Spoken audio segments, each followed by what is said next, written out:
Alright, kids. Chapter 2. There's construction going on in the neighborhood still, and there's wind blowing. Hope you can still hear me. I don't think sitting inside, it's depressing. The title of the chapter is Parliament and Revolution, and it starts with a quote. Quote, "All the main thing that I speak for is because I would have an eye to property," end quote. General Henry Ireton, The Putney Debates. That was quoted from Thompson, or cited from Thompson. I'm assuming E.P. Thompson. During the 17th century, the Tudor framework for regulating craft manufacturing would begin to fully unravel. As we have seen above, the legislation of the Tudor era, the Statute of Apprentices in particular, sought to give fixity to Tudor-era social relations, which broadly remained based on custom, hierarchy, and privilege. At the same time, it sought to give a, quote, modern, end quote, cast to these by bringing their regulation under the purview of the central state. Unwin claims that the, quote, industrial world had outgrown its medieval framework, end quote. Unwin. There were certain pressures that were straining that framework to breaking point. The subordination of most companies to the trading interests, the expansion of rural and suburban manufacturing escaping regulation, the concentration of production in some lines of manufacturing, and the problems this posed for customary modes of labor regulation.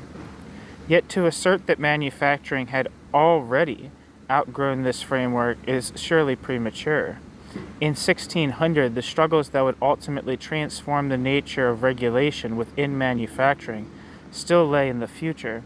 In London, the growth of suburban London and, quote, illegal, end quote, craft production in these areas outside the old city contributed to the increasing inability of the companies, still known as, quote, guilds, end quote, in London, to restrict entry into their trades to those who had served their apprenticeships and to restrict competition for, quote, foreigners, end quote, outside of London. Footnote. Attempts to ban construction in the suburbs or to force suburban craftsmen to join the city guilds were largely unsuccessful. End footnote. However, a series of mostly provincial common law decisions in London between 1599 and 1614 served to challenge 1. The authority of guild company bylaws, 2. The enforcement of the 7-year apprenticeship rule, 3. The right to bar non-apprenticed or suburban craftsmen from joining the guild, 4. The right to prohibit merchants from contracting out to, quote, foreign, end quote, artisans, tailors, and 5. Rights of search and seizure. Throughout the 17th century, these rights of the craft guilds remained suspended in a kind of legal limbo, having lost precedent at common law, but still enforceable under company bylaws. Early in the century, the city's common council sought regulation of the trades, but liberal arguments would later begin to sway council decisions away from enforcement. Outside of London, craft guilds presumably faced an even greater struggle. Instead of serving as the bedrock of trades, quote, Queen Betty's Law, end quote, became a battle cry in the class struggle. Relations among the crafts were destined to be the major social battleground of the future, and the two groups whose mutual welfare was supposed to be assured by the statute were destined to be the main antagonists. Almost every point of the statute was to become an area of conflict, and the main principles were the first to be disregarded. End quote. Leeson. It may be that within 10 years of its passage, the statute was widely regarded as a dead letter due to the lack of any effective mechanism for enforcement. Yet when it suited their purpose, Employers and journeymen would appeal to authority to enforce language in the statute favorable to their interests. Compulsory registration for all masters, journeymen, and apprentices was proposed. Alternatively, the idea of allowing offenders to become legal by paying a fee to the crown was proposed repeatedly, even as late as 1638, but was probably never put into effect. On occasion, when it suited the interest of the crown, the early Stuarts supported the interests of craftsmen over traders. The crown saw wisdom in arguing for protectionism as a reason why the king should be allowed control of taxation. The cash-strapped Stuarts soon saw the granting of monopolies as an important source of extra-parliamentary revenues for the crown. By this means, the crown supported the growing wealth and power of merchants, but the crown also sought to regulate the effects of this growth. The new opportunities for merchants came from both exports and re-exports.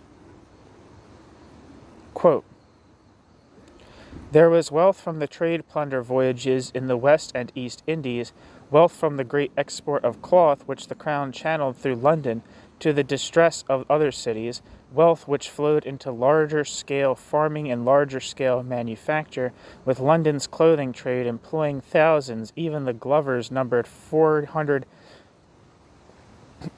shopholders and 3,000 workpeople. This wealth the crown sought to tap by tax, excise, and charter fee, or by joining in the business ventures which seemed to make money out of nothing. If there was advantage, the 17th century name for profit, in trading spices, cloth, or lives of black Africans, there was even more in trading in money. Worthy Puritan merchants were ready to make 50% on loans to brothers of the faith colonizing the bleak New England shore, though the Bible said usury was a sin, and even Parliament said 8% was enough." End quote. Leeson. The unprecedented expansion of English commerce had many ramifications for the conflicts that would dominate most of the 1600s. Hence, merchants were near the center of the disruption.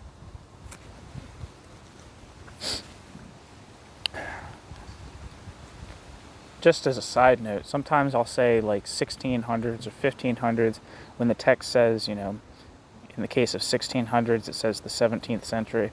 Just because, even though it's the right way to say it, or the more sophisticated way to say it, it's still in my mind, I just always think of I still have to pause for a second.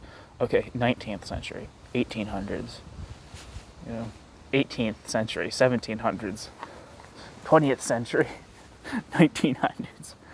I always have to pause, so maybe if other people think like I do, that little subtle translation will make the ideas flow into their skull a little more,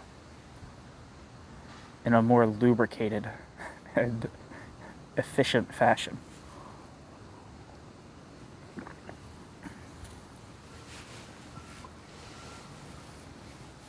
Okay. Next section. The crisis of the early 17th century. Upon the death of Elizabeth and the accession of James I in 1603, the bringing together of England and Scotland under the same king meant that England no longer needed to defend the Scottish frontier. As an island nation, England was also spared the need for a standing army or the ravages that war had frequently brought to France, and would soon devastate the German provinces and much of Central Europe in the 30 Years' War. In 1604, England made peace at last with Spain, but James had inherited a significant war debt from Elizabeth. Footnote. England was no exception in this regard. The only European governments not financially overextended in 1600 were Denmark and Bavaria. In particular, the Spanish budget was sorely overextended. Combined effect of the inflationary effect of Spanish bullion on European prices, exacerbated by raids on Spain's transport vessels by English and other privateers, epidemics that claimed about 10% of Spain's population in the 1590s, its limited financial maneuverability in relation to the church and its trading partners, and of course the exorbitant and fruitless Spanish armadas sent to conquer England, which had depleted the state's coffers more than once. It was in this financial condition that Spain entered the 30 Years' War of 1618, and with the aid of hindsight, we can now see how much at risk of losing its empire Spain was at the outset. Quote, "This was a society," end quote, writes Upton, quote, "that repeatedly demonstrated that it was incapable of adaptation," end quote. Upton. He also inherited an antiquated and nearly broken down system of public finance. End of footnote. He also inherited, I guess that's James the First we're talking about still. Let me check. Yes. James the First also inherited an antiquated and nearly broken down system of public finance and raising crown revenues.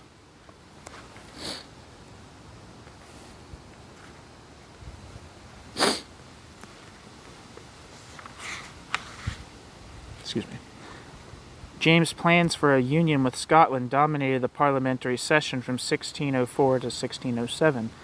This, James's first major project, failed, and it would take a full century before union could be achieved. James next turned to the matter of the crown's debt, then totaling £280,000. He asked Parliament to pay off the debt, as well as to supply the crown with a regular income. The total request came to £600,000. Including the budget for the Royal Navy. Parliament grieved, asking that all forms of taxation should have parliamentary approval, castigating monopolies and seeking to curtail the powers of the Crown. James responded by dismissing Parliament. Periods of arbitrary rule throughout the early Stuarts' reign resulted from an inability of Crown and Parliament to reach a compromise between the Crown's desire to increase its tax base and Parliament's desire to restrict the Crown's capacity to raise taxes without parliamentary authority. The conceptual framework of the time held that the monarchy was to, quote, live of its own, end quote, with Parliament only providing for its, quote, extraordinary, end quote, expenses. Unwilling to submit to Parliament's demands in return for a subsidy or an increase in its regular sources of extra-parliamentary income, the Crown turned to other non-parliamentary sources.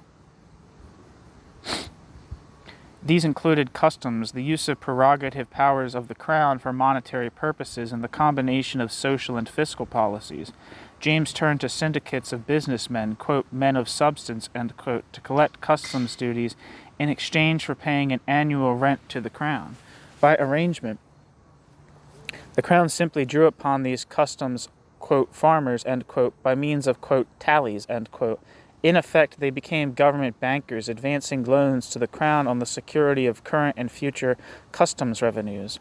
The Crown also levied additional extra-parliamentary revenues by invoking its extraordinary powers through the prerogative courts, quote, that residuum of the ancient duty of the king to act in the national interest, end quote.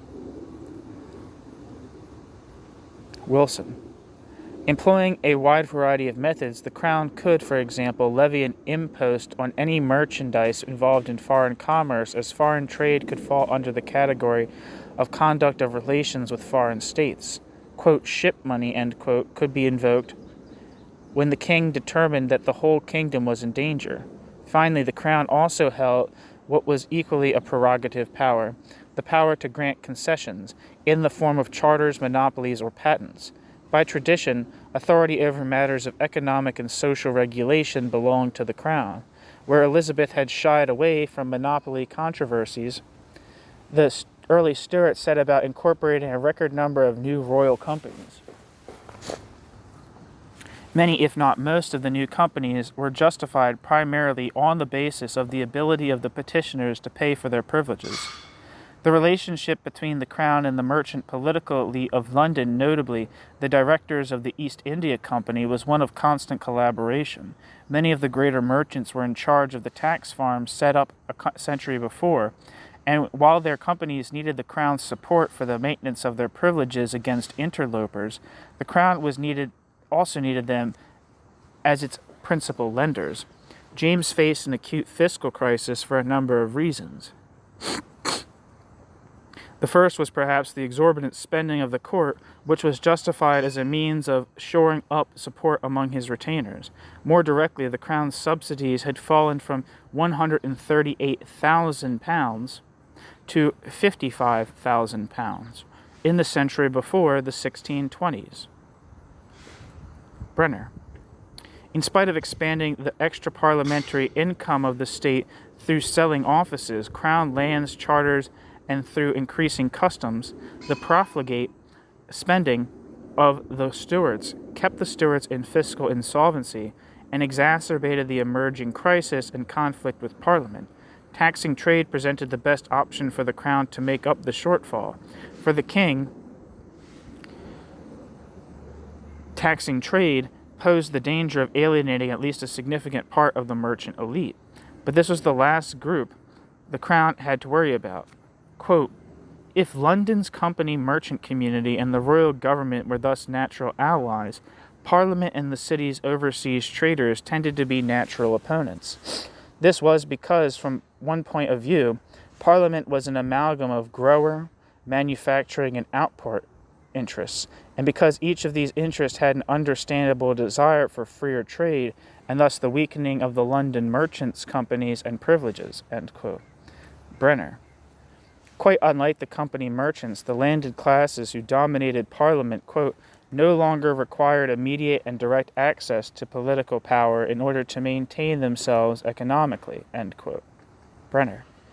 Unlike lords in Eastern Europe, who relied on extra economic coercion to extract rent and feudal dues from the tenants, unlike the French aristocrats who increasingly relied on state taxation to support them in offices of state, and unlike England's merchant elite who were dependent upon the privileges that merchant elite held at the behest of the crown, England's landed classes,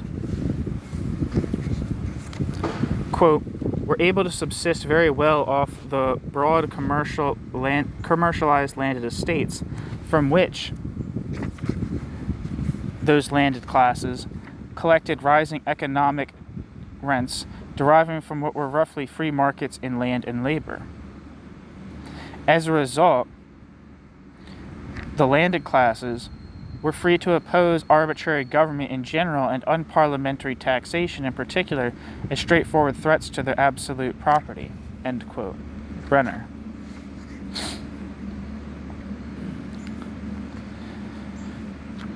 The makings of a conflict were well in place by the beginning of James I's reign, and in 1604 the Commons shot the opening salvos of this conflict when it passed a bill for free trade. James intervened to ensure the bill did not become law. In 1606, Parliament passed a bill to establish free trade with France, Portugal, and Spain, and again the Crown intervened to put a halt to that bill. In 1612, Robert Cecil, Earl of Salisbury, and Lord Treasurer of 1608, died, taking Robert together with his father, William, Lord Burleigh. The Cecils had provided the English crown with more than half a century of exceptionally pragmatic counsel.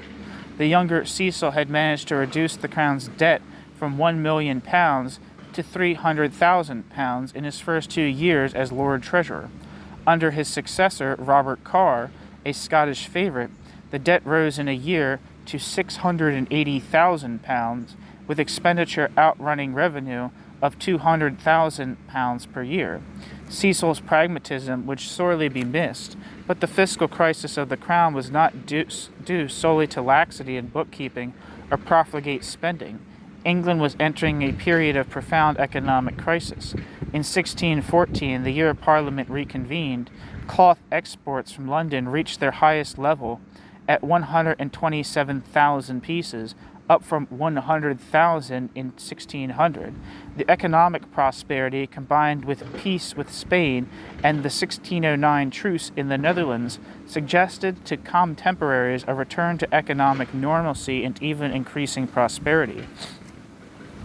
Yet all sides knew that the peace was fragile and had only deferred dealing with the issues that had led to the war in the first place. Upton. By 1622, however, cloth exports in the old old draperies, end quote, had fallen to little more than half of those exports' 1614 levels.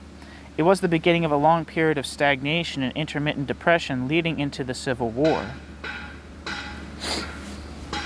When Parliament reconvened in 1614, impositions were now bringing in 700,000 per year to the crown.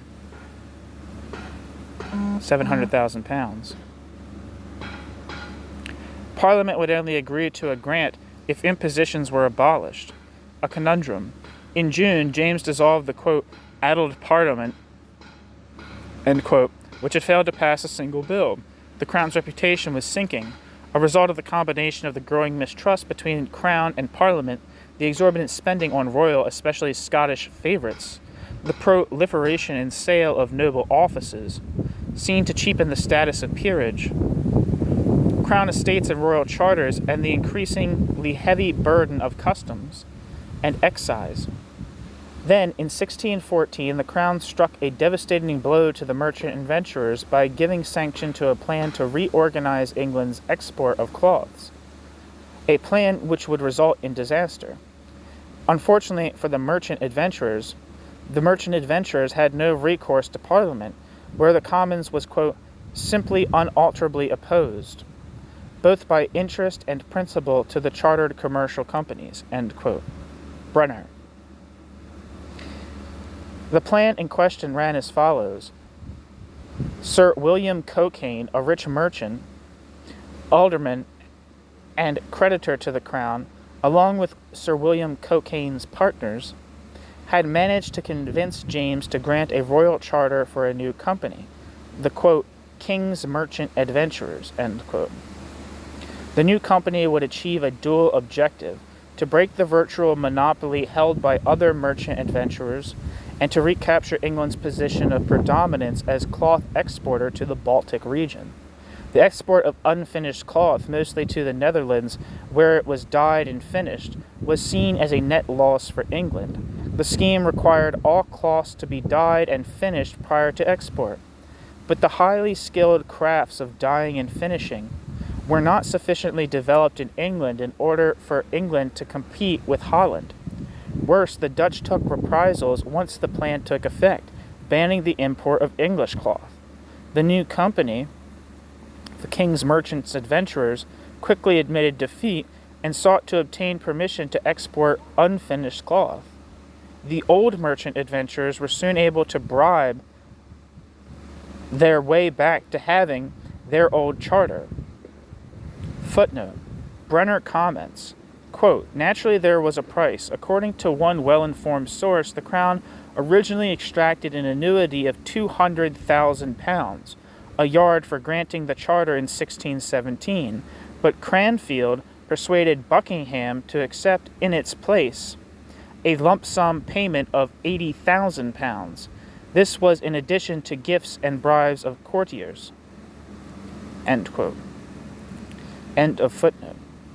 In the resultant crisis of overproduction, 500 bankruptcies were reported. Unemployment soared and weavers protested in Gloucestershire and Wiltshire. The Cockayne Project was widely blamed for the economic slump that followed and that continued through the 1620s.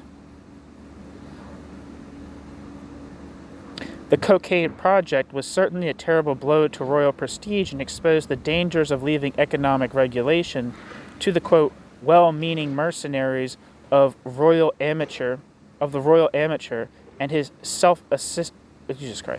quote, well-meaning mercies of the Royal Amateur and his self-interested associates, end quote. Hill. The real cause of the long-term slump, however, was basically external, having to do with currency manipulations by local princes in Germany, Poland, and the Baltic, resulting in higher prices for English goods in the Baltic region and thus an export slump for England. The trade depression was significantly ameliorated by the expansion of exports in a line of, quote, new draperies, end quote. Bayes says Camlet's fustians. The only branch of cloth manufacturing to significantly prosper during this period. Yet the, quote, new draperies, end quote, which had taken root in East Anglia upon the arrival of Flemish immigrants in the 1560s, would not reach those new draperies' true peak until the 1660s. Meanwhile, Dutch competition and the disruption of markets due to the onset of the 30 Years' War meant that markets continued to sag, though England was probably spared the worst by maintaining neutrality throughout the war. The cocaine project was an exceptional venture, but the cocaine project was nevertheless part of a general trend to entrust monopolies to speculative investors. Footnote. Unwin calls these speculative investors, quote, capitalists, end quote. The contradiction in the following passage by Unwin is instructive. Quote, during the preceding century, England had experienced the beginnings of that development which was to make her predominantly an industrial and commercial country. Labor and capital were acquiring a new mobility, and the population was leaving its settled abodes and customary forms of employment in order to meet the requirements of a wider economy of production. Henceforth, the manufacturing interests of the country were to show a steady relative increase, and the agricultural interest a steady relative decline. In the end, this process involved a corresponding gain of the town population at the expense of the country, but the immediate effect was not of this character. Indeed, in many cases it was exactly the opposite. England's greatest manufacture was leaving its older seats in the privileged cities and boroughs for the freedom and the cheapness of the countryside, and the great urban industrial centers of the future were to be looked for in a number of prosperous villages and unincorporated market towns, end quote. What is problematic about this passage is the rather teleological statement that, quote, henceforth the manufacturing interest would increase and the agricultural interest decline, end quote, when at the same time Unwin tells us that the, quote, immediate effect, end quote, was an exodus of wealth and labor from the cities to towns and rural regions. Despite this trend, Unwin sees a clear linear progression from the guild to the factory, and any growth or accumulation in that sector is seen to demonstrate this. While assessing the impact of agrarian change and surely outside the scope of Unwin's study, the idea that agricultural interests underwent a steady relative decline vis-a-vis manufacturing in the countryside obscures the dynamic growth of agriculture in England, as well as the linkages between and involving agrarian capitalism displacing peasants, many of whom find new employment in expanding rural manufacturing made possible by the cheapening of grain that was also a result of improved agriculture under conditions of agrarian capitalism. End of footnote. The, quote, peculiarly English, end quote, compromise that had held the amalgamated companies of the Elizabethan period together, whereby merchants would observe the regulations that preserved the status of the craftsman, while craftsmen would not interfere with the purely trading functions of the merchant, was now being upset. Seeking to preserve their status as honorable craftsmen in control over their own trade, small masters sought separate incorporation and in some cases were successful. The Stuarts were willing, for the right price, to grant monopolies to individual masters who paid a lump sum and an annual rent for the patent. Thus, in 1640, the felt makers gained a charter from the king, securing their independence from the haberdashers. In 1612, the leather workers began agitating for separate incorporation, which the leather workers gained in 1638. The problem faced by small masters in these situations was one of raising sufficient investment to fully exploit the opportunities afforded by a chartered monopoly. In case of the playing card makers, they had to resort in 1637 to asking the crown to save their enterprise. Charles obliged by making a weekly purchase of cards in return for a fine on all cards made and sold in England, accruing to the royal purse. The Beaver Makers Company, manufacturing beaver hats very much in vogue at this time, attained independence from the felt makers under a charter from Charles I, but the haberdashers and felt makers ignored the monopoly. In 1639, Charles declared felt making and beaver making as separate callings, but in a problem peculiar to the method of craft organization at this time, the declaration of felt making and beaver making as separate callings proved the ruin of the beaver makers, because the beaver makers were prohibited from making mixed felt and beaver hats, the selling of which had been their primary source of income. Unwin. Ultimately, the movement by small masters seeking independence from companies dominated by traders ended in disappointment, as the new monopolies came under the control of larger investors. The expansion of markets undermined the ability of individual crafts to assert monopolistic control over the line of production.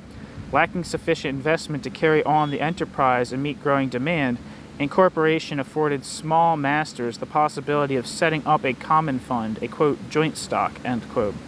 But in general, such schemes were unsuccessful, and it was not until the mid-18th century that conditions were ripe for applying the joint stock privilege to manufacturing at large. In the 1620s, the slump in the wool trade meant not only that masters were ignoring apprenticeship clauses, but weavers complained that their wages were being abated as well. Many took to the roads in search of work. The ranks of yeomen within the companies swelled from embittered small masters and journeymen alike. Hill remarks that the discontent of the populace before 1640 has not been adequately brought out. The years 1620 to 50 rank among the lowest points for the economy in England's history. The collapse of export markets in the Baltics was exacerbated by periodic bouts of poor harvests and the plague. Revolts by unemployed workers in Gloucestershire in 1622 were cause for alarm. In 1625, an outbreak of the plague paralyzed London's economy, bringing exports to a virtual standstill. Wilson. The so-called, quote, Western Rising, end quote, of 1628 to 31 involved plebeian protest against the Crown's plans to sell off parts of the royal forest in Dorset, Wiltshire, and Gloucestershire to courtiers and speculators. As at issue was the loss of common rights on the forest and adjacent lands scheduled for enclosure. Footnote. The forests in questions were the forest at Braden, the forest of Dean, and Chippenham Forest. End footnote. These protests took place in the context of poor harvests in the years 1627 to 9.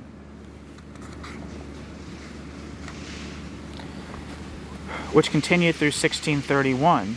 Participants in grain riots in the southern grain-producing counties in 1630 to 1631 were protesting primarily against the siphoning off of grain surpluses from rural areas to meet the growing demand of the city during a time of grain shortage. While it was widely understood that poor harvests resulted from poor weather, and that resulting grain shortages were exacerbated by, quote, villainous, end quote, middlemen, as well as the siphoning off of grain for urban consumption, there was also, quote, a long and widely held tradition which believed enclosure to be the real cause of dearth. Enclosure was held to withdraw land from tillage, raise the price of grain, and increase, if not create, the risk of scarcity. End quote. Walter and Wrightson. Footnote. The belief that enclosure caused or exacerbated grain scarcity was central to the Midland Rising of 1607. Charles I's response to the crises of 1627 to 1631 was to issue the Book of Orders, which instructed commissioners to seek out and halt the activities of middlemen seeking extra profits at a high time of grain prices through the practice of forestalling and engrossing of grain. At markets or when buying directly from farmers, the poor were to be given preemptive rights to buy at charitable prices. Such orders put a heavy burden on local justices of the peace. The last such issuing of the Book of Orders came in 1631. The reason for the discontinuation of this practice may have had to do with the reaction to Charles' wide expansion of such royal prerogatives during the period of personal rule in the 1630s. Other forms of government intervention during periods of dearth included restrictions on grain exports and restrictions on usages of grain. All these forms of intervention declined after the 1630s, and lacking central organization, government intervention in the grain trade became piecemeal and less effective.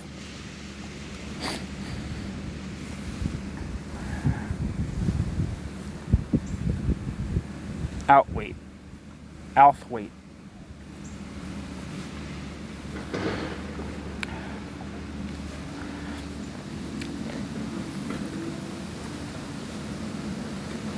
The swelling of discontent and opposition to the arbitrary rule of church and crown in the 1630s and 1640s was in part driven by the sense of outrage by small masters and journeymen at their weakening ability to have a say in company affairs.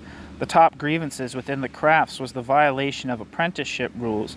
It is worth considering to what extent the latter demands for democracy on the part of radicals in the army during the Civil War were conditioned by the struggle to hold on to what democracy remained within the crafts.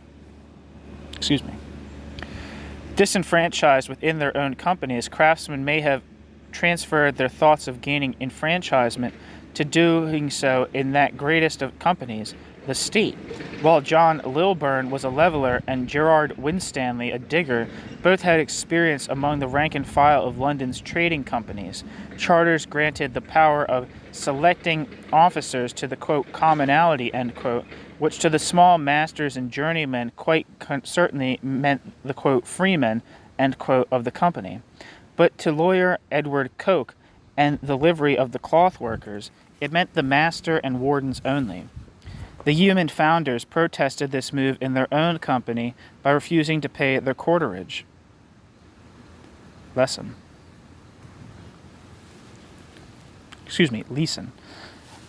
I think I've said lesson about 30 times when it's Leeson. So if that guy ever hears of this, he's probably dead. Fuck him, he's dead. Yeah, it says 1979 here. You don't write big books in 1979 and are still alive. I guess you are. It's not true. I just told a lie. There's people who wrote important books in the 70s that are still alive.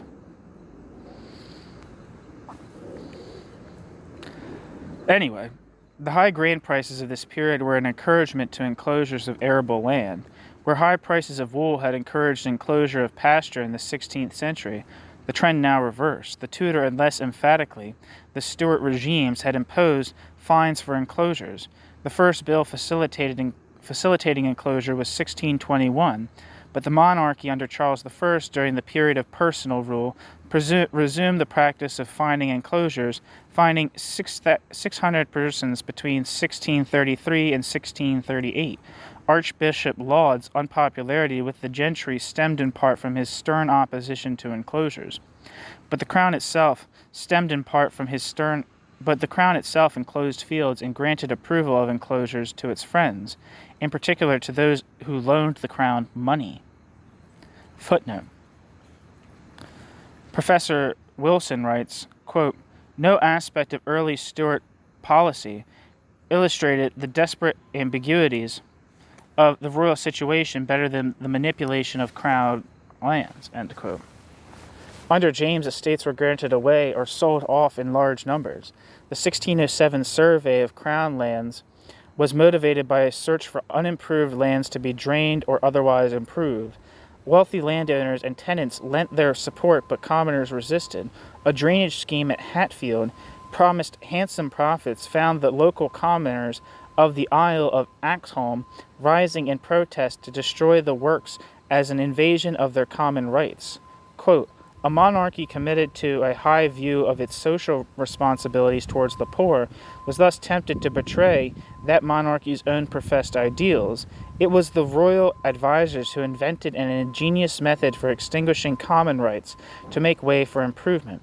The commissioners of sewers would lay an impossible tax on land, usually common, judged to be, quote, hurtfully surrounded, end quote, by water.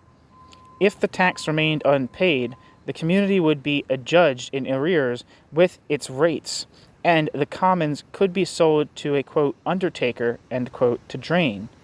His reward was a portion of the land drained. In the early stages of the drainage craze, as late as the early 1630s, the largest beneficiaries seem to have been the large local landowners, men like Earl of Lindsey, Sir Anthony Thomas, Sir John Monson, and others. As the king's finances declined, he began to exact a larger share of the profit and demand more say in the management. After 7 years of wrangling, Charles took a full third of the acreage drained in 1637-8. The king had effectively to assume the role of entrepreneur himself in order to make sure that he secured a large enough bite out of the improved acreage dispute between king, local landowners, drainage contractors, and peasantry. The monarchy thus became a party to local feuds, sharing the hatred that was vented on the local improvers, end quote. End of footnote.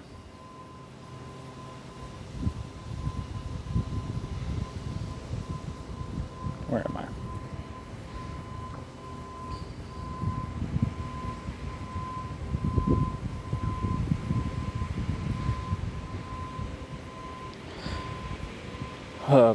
Okay, end of footnote. The struggle over enclosures not only took place on open fields, but also over commons, marshlands, quote, fens, end quote, and forests. Dorset and Wiltshire saw particularly strong opposition to enclosure, led by the fictitious, quote, Lady Skimmington, end quote, a male figure dressed in women's clothes, a band in the forest of Breydon, revolted in defense of the loss of the access to the commons through enclosure. Footnote. The use of, quote, forage crops, clovers, sainfoin, ryegrass, and to a lesser extent turnips, and floated water meadows. That is irrigated pasture, spread very widely, though far from uniformly, from the middle years of the 1600s, end quote. Jones. More fodder meant more animals, and more animals meant more manure meant higher grain yields and the ability to expand arable onto lands formerly suitable only for pasture. End footnote. It was not to be the last time that a rebellion against capitalist intrusion upon customary rights would be led by a fictitious male personage dressed in women's clothing. As an act of protest against enclosure, the tearing down of wooden fences had a dual advantage. The barriers themselves could be rendered ineffective, and the wood could be carted off to be used as firewood. Enclosures of arable lands, of course, resulted in the displacement of peasants. The peasants joined the swelling numbers of the dispossessed who had no rights to speak of. There were insufficient employment opportunities to absorb dispossessed peasants, decommissioned soldiers, and those otherwise disenfranchised after a long period of population increase that was now slowing. As wages fell in relation to prices, the poor faced extreme hardship. This explains the, quote, general background of potential unrest, unquote, during the early 17th century. Vagrancy was punishable by whipping. Entry into the cloth manufacturing trade was limited to 40-shilling freeholders under Queen Betty's law. Justices of the peace set wages for working women between the ages of 18 and 30, quote, as though no woman ever over 30 was likely to be capable of working in the fields, end quote.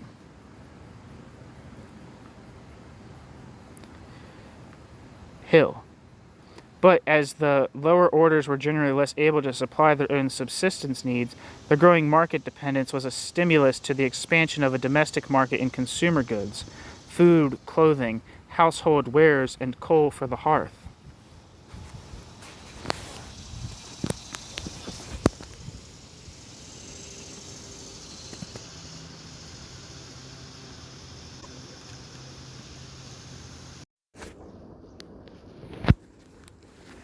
Parliament's Civil War. The economic crisis of the early 17th century exposed the incapacity of the patrimonial system of royal charters to cope with the changing demands of the economy. There was built-in contradiction in the state's financial system, exacerbated by the Crown's ever-increasing need for more revenues and the Crown's reliance on customs as means of meeting that need. For like other institutions within the economy, the Crown was steadily becoming more and more dependent upon an expansion of trade. The function of royal companies, however, was to maintain the quality and restrict the supply of goods in order to maintain high prices. As the market widened in Europe,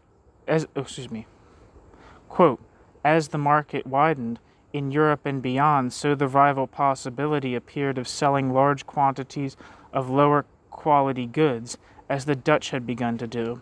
In a competitive world, the future lay with the lighter and cheaper new draperies, produced in relatively free conditions, and so more adaptable to changing market demand.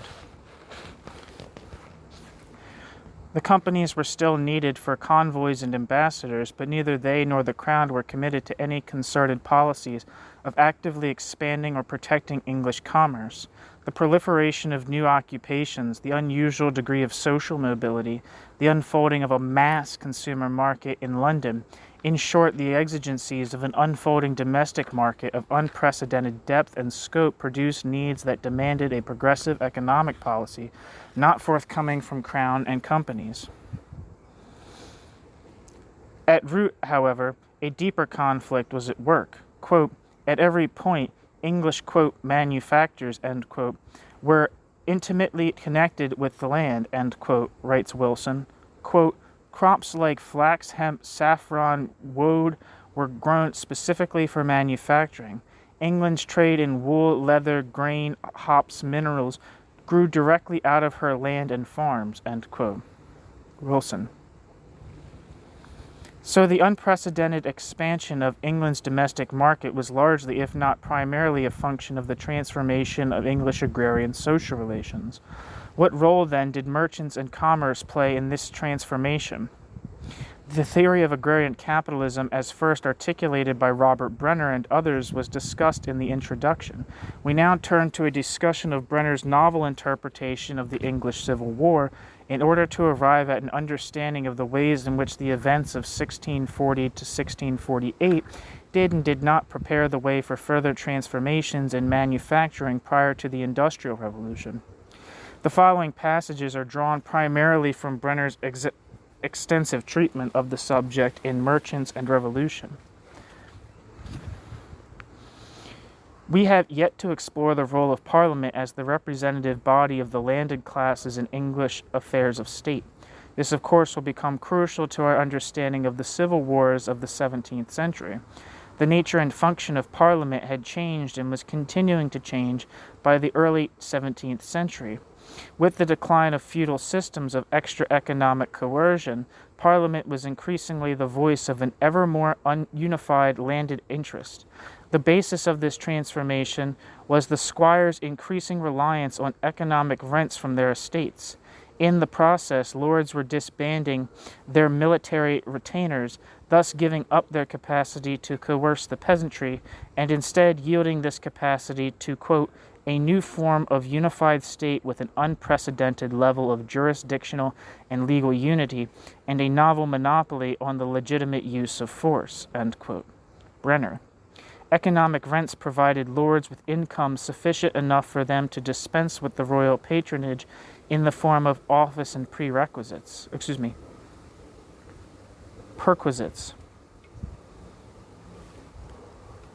Or perquisites. I don't know.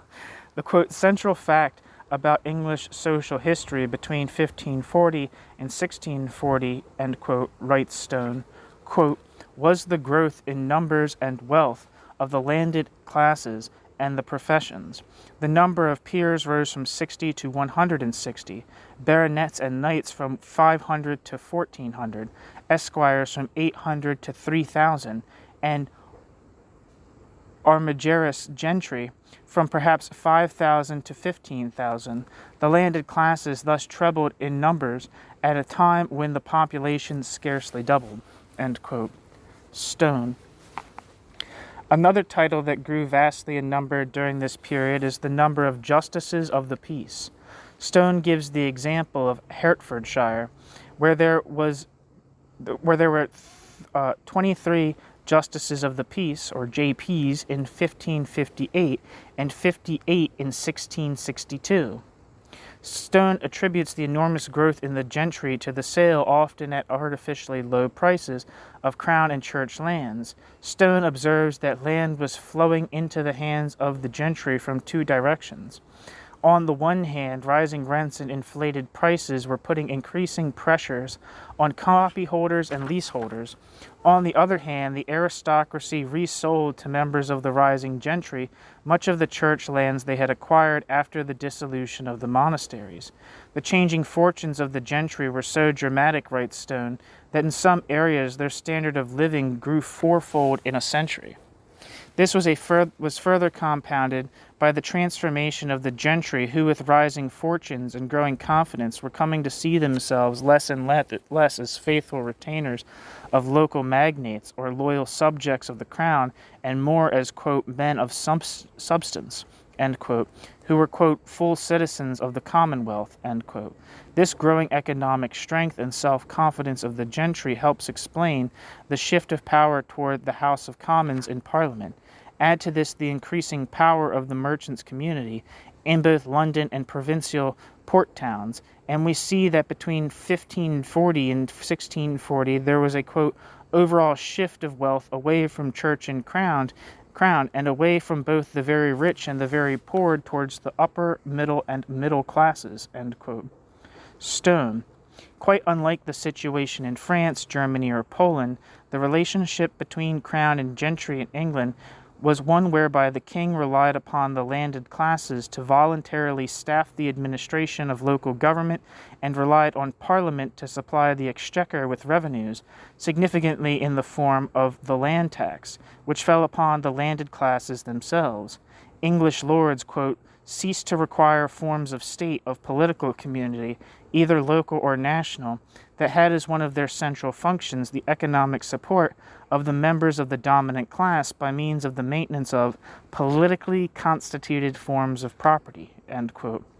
Whether in the form of levies on peasants, feudal lordship, or by constituting property in the form of central or local offices supported by peasant taxation. Brenner. Politically constituted property was not extinct, however, for the monarch being a great patrimonial lord in his own right, could mobilize the resources to sustain his own following. The, quote, patrimonial group, end quote, that was dependent upon politically constituted property. England's landholders had long relied on the common law to protect their rights to private property in land.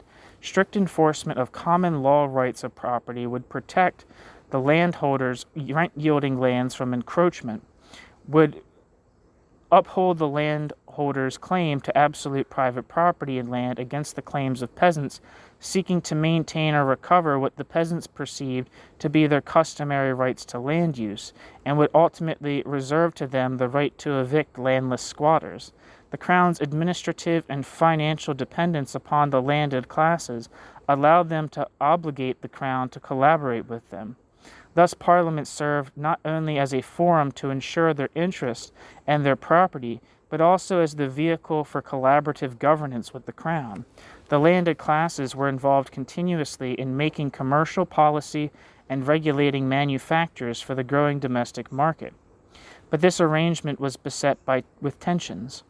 With limited patrimonial followings of their own, lords had limited ability to check the Crown's tendency to exact greater levels of taxation for the purpose of the Crown's patrimonial group in a move towards arbitrary rule.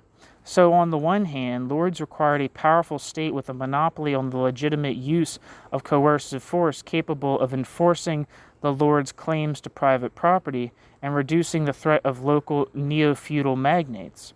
But on the other hand, lords needed to limit the power of that state to defend themselves against overtaxation and threat of arbitrary rule. The conflicting goals of having a powerful centralized administration versus having a smaller, cheaper state tended to create disagreements between and among the landed classes themselves. The issues that tended to exacerbate the tensions between Parliament and the Crown involved taxation, use of administrative resources, and especially those resources attached to the church hierarchy. These were often touched off by disagreements over foreign policy. The threat of papacy at home and abroad remained a high priority in the minds of the Protestant majority, and so they saw a Calvinist Protestant state as essential to defending that peasant majority's interests. To this end, the Protestant majority, Jesus Christ.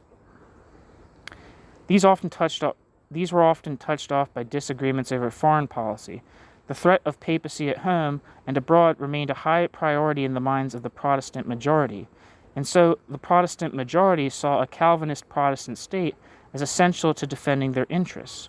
To this end, the Protestant majority were willing to allow the expansion of taxation and state bureaucracy, even under the early Stuarts.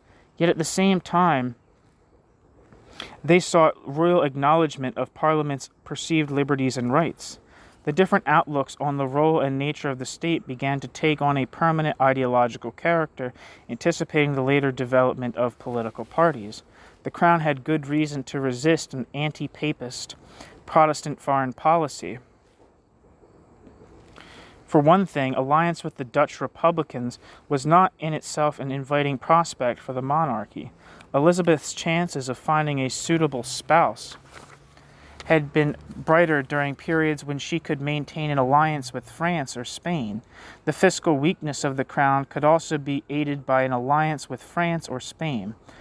Elizabeth had recruited Catholics and overzealous Calvinists to her administration, balancing the recruited Catholics and overzealous Calvinists off one another to retain her authority.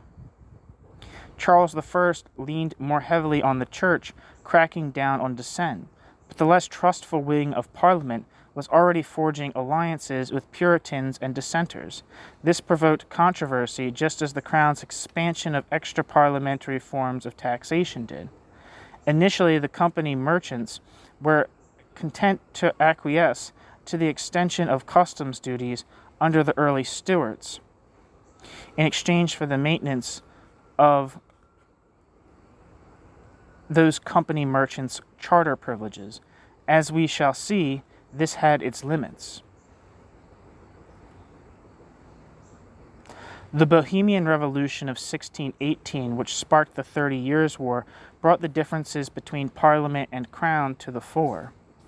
Footnote: when Ferdinand I, the Catholic Habsburg ruler of Bohemia, made a decision to curtail religious toleration for Protestants and Hussites, Bohemian nobles in Prague registered their protest by throwing two of the king's advisors out of a castle window, whereupon they landed in a pile of manure and survived. A year later, Ferdinand was deposed, and Protestants and Hussites in Prague sought to replace him with the elector Frederick, son-in-law of James I. If successful, this would have given Protestants a majority of the 7 votes necessary to elect future Holy Roman emperors. The Catholic Habsburgs ruthlessly counterattacked. James sought to secure an alliance with Spain and a Spanish marriage in hopes of a handsome dowry that would alleviate his financial troubles. Parliament sought an alliance with the Protestants in Europe and war with Spain. A ferocious campaign of propaganda was launched, and James responded to the quote stinging petition end quote on faith in 1624 with repression. James promoted the Arminian clergy, who held fewer grievances against Catholicism than other Protestants, and broke with his policy of a balance of power among religious tendencies. The result was, quote, a period of not insignificant political polarization, foreshadowing in important ways the polarization of the later 1620s and indeed that of 1639 to 1641. End footnote. In 1621, the Protestant cause in Europe appeared bleak. Parliament took up debate on foreign policy and took a militantly anti-Spanish position, favoring, quote, war by diversion, end quote, supporting the Dutch so as to divert Spanish resources from Bohemia, and a, quote, blue water, end quote, policy of attacking the Spanish fleet in the Americas. In 1624, Parliament won a minimal commitment from James to pursue an anti-Spanish foreign policy. But as Charles veered from the course and Parliament's support fell off in 1652-6, Charles responded to growing opposition by dismissing Parliament. Each side now sought political alliances, with religious differences coming to the fore. Charles consolidated his support from the Arminian clergy, granting high church appointments. Parliament in turn sought alliances in the counties and among the militant Calvinist clerics in London. In London, resistance to the crown could be found not only among dissenters, capital D, but also among small masters embittered by company merchants' control of trade, journeymen unable to advance, and an ever-expanding pool of paupers unable to find sufficient employment. Yet by 1626, Charles's attacks on the company merchants made them ready for resistance too. Footnote: In 1624 was a high point in the Commons' attack on company merchants' privileges, as Charles I and Buckingham gave their blessing to an assault on the merchant adventurers and refused to renew the Virginia Company's charter, enabling the Levant East India Company combined to gain ascendancy. In 1626, Charles removed control of the customs farms from the merchants. Thereafter, Charles allowed England to drift into a war with France, an act which was, quote, simply incomprehensible, end quote, to city merchants trading with that country. End footnote. A forced loan and impounding of supplies provoked a reaction by merchants to refuse to ship any goods. Significantly, the East India Company shied away from the revolt. The merchant adventurers did not. Footnote: In 1626, Charles imposed a forced loan, imprisoning many resisting MPs. In reaction to a seizure of a shipment of currants, merchants revolted against unparliamentary impositions of tonnage and poundage. This galvanized merchant opposition in the city in 1629, climaxing in a complete halt of merchant trade and thus curtailing a major source of crown revenues. Brenner, 1994. End footnote. Even if such taxes affected them minimally, the parliamentary landed classes offered, quote, consistent, militant, and principled opposition to unparliamentary taxes on trade, end quote. Arbitrary taxation threatened the parliamentary liberties that were now central to the property rights supporting their existence. Thus, on the 24th of June, 1628, Parliament deemed extra-parliamentary taxation, quote, a breach of the fundamental liberties of this kingdom, end quote, and encouraged resistance. Brenner. But the company merchants held a contradictory position in relation to the crown. The company merchants feared arbitrary rule, but were dependent on the crown for those company merchants' privileges. In light of the revolt by many company merchants against the crown, it was clear by 1629 that Charles had to reconsolidate their support. As the crown reigned in the chartered company merchants, Parliament set about making alliances with merchants who stood in opposition to the monopolies granted to the old company merchants.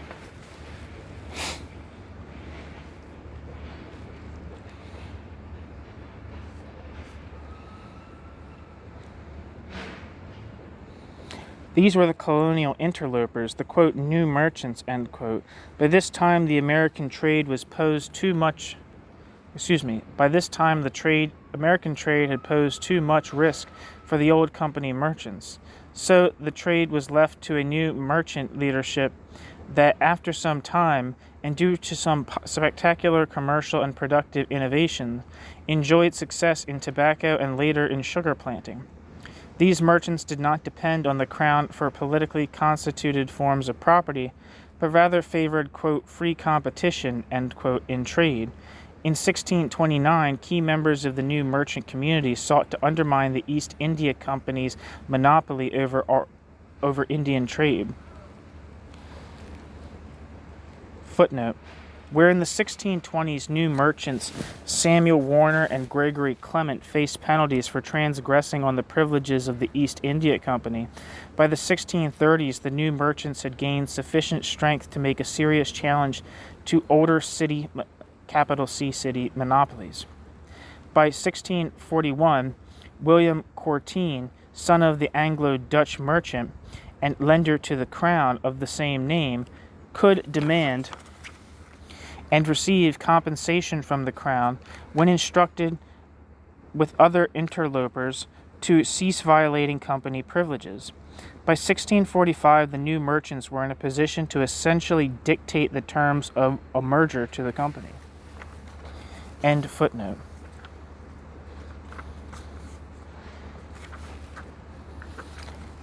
Initially, the interlopers invaded the trading territory in West Africa held by the English Guinea Company, which was weakened as a result and was thus compelled to pick up the slack by becoming a major supplier of slaves. This was the starting point of large-scale slave trade to the Americas and the so-called triangular trade between Europe, Africa, and the Americas.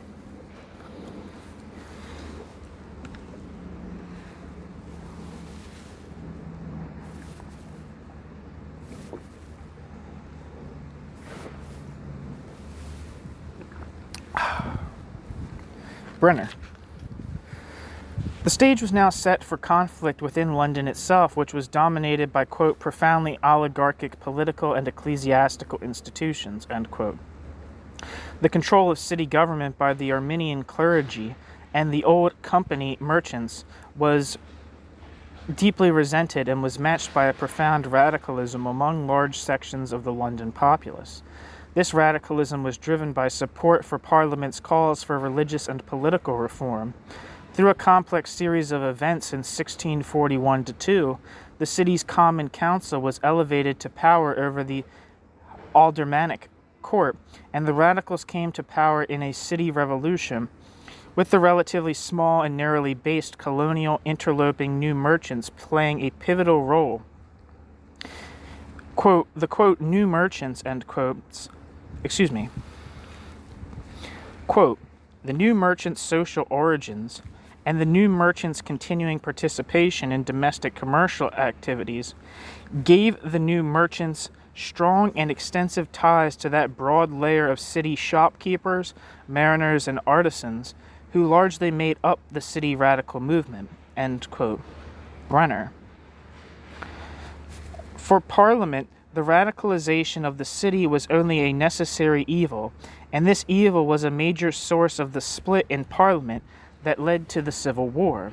The principal need of Parliament for the resources of London was for an army, as the landed classes no longer had their own private military followings. London was both the most strategic politico-military base in England and also held the necessary men and material for the construction of a formidable army. Yet the urban masses of London posed the greatest threat to social order. The city's growth was astonishing, and this created serious problems of law and order. Crime was rampant. So for a large section of the landed classes, the sanctioning of a mass movement and the subsequent necessity of pursuing further religious reform were going too far. It was foreign policy that touched off the dispute that led to civil war. Charles had stopped short of an alliance with Spain, but when revolt broke out in Scotland, he faced pressure to seek Catholic support within the Isles and moved towards a real alliance with Spain. Brenner.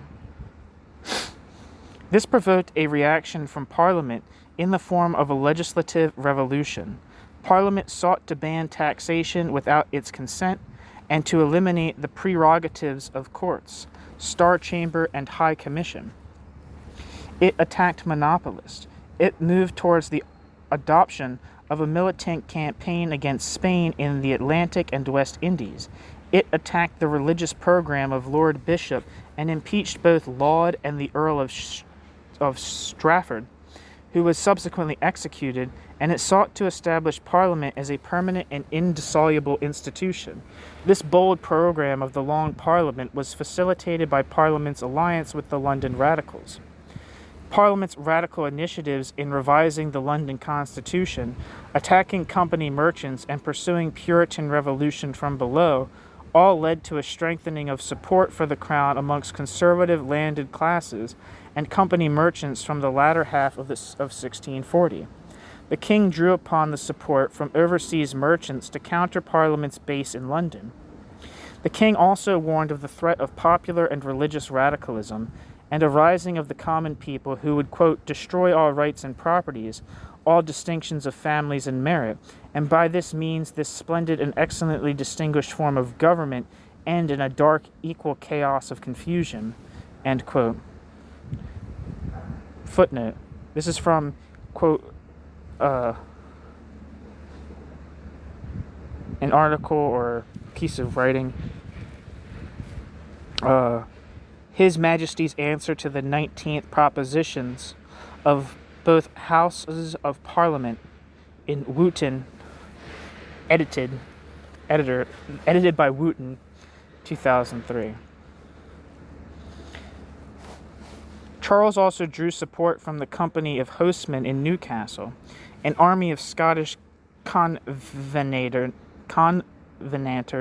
blocked the port of Newcastle in 1640, choking the supply of coal to London for 3 years and finally forcing Charles into a truce, whereby the supply would be released in return for payments to maintain the Scottish army in northern England. Both king and parliament vied for the support of the hostmen, and the hostmen came down on the side of the king. But the victory of Parliament would lead to the decline of the royalist faction and the introduction of, quote, new blood into the coal industry through the sale, doubtless at bargain prices, of, quote, parts in collieries belonging to delinquents. Furthermore, the area of coal mining was expanded, end quote. This division and expansion of mining in the Tyne would open up the field to interlopers. Footnote. By the time Ambrose Crowley leased his first mine in 1691, the hostmen would be in full decline. They were coming, quote, to recognize that their interests were really the same as those of the unfree mine owners, and to constitute themselves as a distinct group in the coal trade, end quote. Sweezy, 1938. End of footnote. This division and expansion of mining in the Tyne would open up the field to interlopers. Large-scale anti-enclosure protests over large parts of England as the nation descended into civil war in 1643 were put down by the Crown, but with full support of Parliament. During the Civil War, much of the land that had earlier been drained by the Crown, quote, was seized back by the peasantry, some of it permanently, end quote.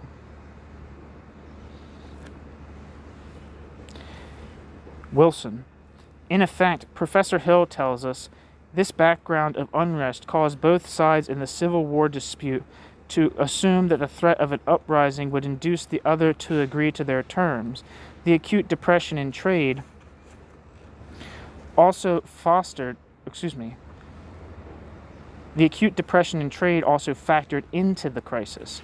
In 1640, export of unfinished cloth, still England's prime export commodity, had fallen to just 45,000 pieces. Footnote. Compares this with the level of exports in the 16th century. Between 1559 and 1600, they, quote, did not fall below 93,681 or rise above 103,132. These levels were sustained or exceeded until after 1614.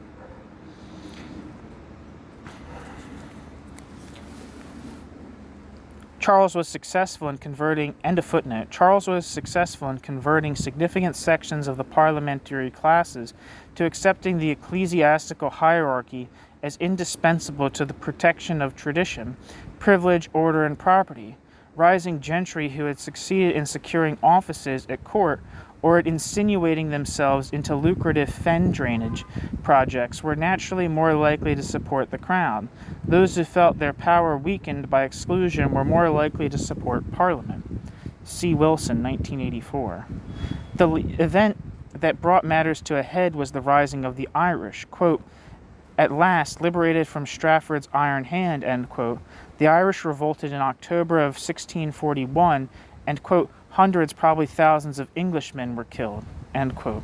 If the revolt was to be crushed, an army had to be raised, but who should control the army?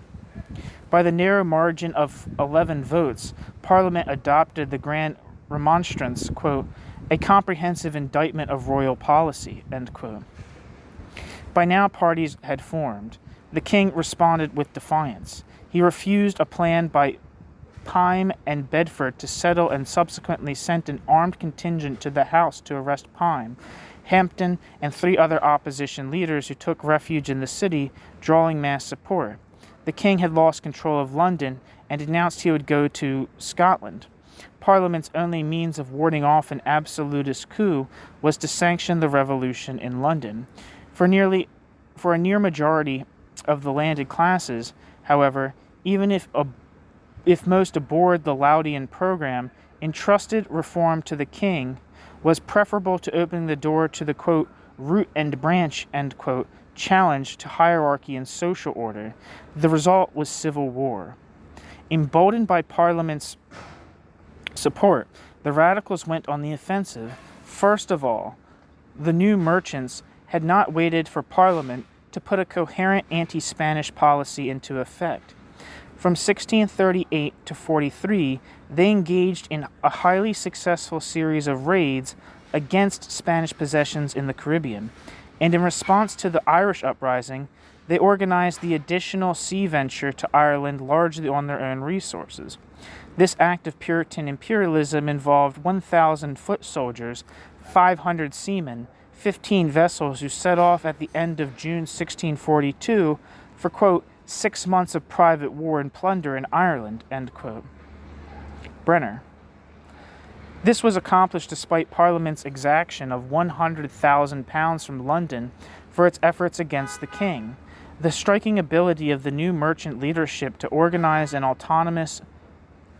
autonomous and voluntary basis can be explained in part by the new merchant leadership's preference for an independent religious view. Meeting in new independent churches provided a source of exceptional solidarity. As the war had brought initial success for the Royalists, the London Radicals, in control of the Militia Committee, organized the Parliamentary Army. As the war brought initial successes for the Royalists, the London Radicals, in control of the Militia Committee, organizing the Parliamentary Army, pursued their own demands. The London Radicals called for putting the squeeze on Royalists to sequester funds for an independent army of godly citizens and replacement of the unsteady aristocratic military leadership with more resolute commanders. This initiative suited Parliament's need for fundraising, but the funds were insufficient.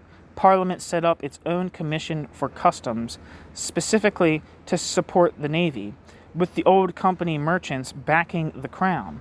Parliament turned to the new merchants, who provided over 60 ships. When the Customs Commission collapsed, Parliament started to tax the Royalists in September of 1643. In summer of 1643, as the tide was turned from the near collapse of parliamentary forces through to victory in 1645, the Radicals lost their influence among the London citizenry to a more moderate group of Presbyterians and Independents. Footnote. The fall of Bishop Laud was followed by the emergence of a bewildering variety of Puritan sects, which alarmed Orthodox Presbyterians and led to a series of controversies which were quite central to the parliamentary debates of the 1640s. Among these sects were the Independents, who rejected the Orthodox Presbyterian idea of regional presbyters and sought full independence for each congregation. Orthodox Presbyterians accused the independents of threatening the existence of the Church of England and of advocating tolerance for all capital D dissenters, claims which the independents rejected. Debates over religion during the tumultuous years of mid-17th century England were central to the course of events, as George Yule reminds us, quote, religious radicalism was regarded as radicalism just as much as political radicalism, end quote. End footnote. The moderates sought to complete the Puritan Revolution, but to suppress radicalism. Parliament allowed the new moderate leaders of the city to construct those leaders' own citizens' forces, but this was no match for the new model army. And although the radical element within the army continued to haunt Parliament, by that radical element's cries for popular sovereignty, dismantling the army was not an option, since the danger of a return to monarchy remained. Hence, in 1647 and again in 1648, the army was able to march into London unopposed and place the city government under its control. Each time this brought the independents to power, and the colonial interloping merchants rose to the pinnacle of their influence. They had remained quiet during the ascendancies of the political Presbyterians, but were now thrown back into the arms of the democratic radicals. The army's invasion, in effect, completed the failed radical city revolution of 1642-3. A city militia was organized. A new army committee assembled with old radicals on board. Top municipal officers were purged. Control of London gave Parliament control of the bulk of customs revenues, as well as a vast reservoir of manpower.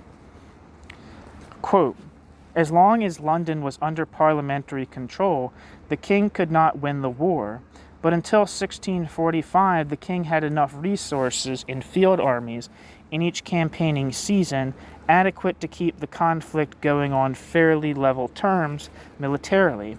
It seemed that Charles I was willing to risk any extremities to himself personally, rather than yield any of the basic sovereign powers of the monarchy. This obduracy left the victorious parliaments at a loss, end quote. Upton. When Parliament's victories in 1645 turned the war permanently in the Parliament's favor, what remained were mostly mopping up operations. Attention now turned to the challenges arising from the first attempt in English history to sustain a standing army over an extended period of time. Desperation arising from the fact that regular pay of soldiers was gravely in arrears led to a wave of mutinies and threats of disbandment sweeping across more than 30 English counties and much of Wales in spring of 1646. By 1647, regiments in 36 of the 40 English counties were variously involved in such actions as refusal to obey orders, threats of disbandment, systematic plunder, or the seizure of officers or other officials. Morrill. The crisis was compounded by a disastrous harvest in the autumn of 1647, which came at the conclusion of hostilities. It was at this point in time that the influence of the Levellers peaked, with the circulation of the Agreement of the Peoples and the debates at Putney between the radical leaders led by Colonel Rainsborough and the independent-minded generals, notably Cromwell and Ireton. Footnote. The Putney debates, of which we have a full transcript, provide an astonishing, detailed account of the rationale of both the so-called Levellers and the generals of Parliament's new model army. Not all of the radicals for whom Rainsborough spoke were as radical as Rainsborough himself. Many would likely have been content with something less than absolute male suffrage. End footnote.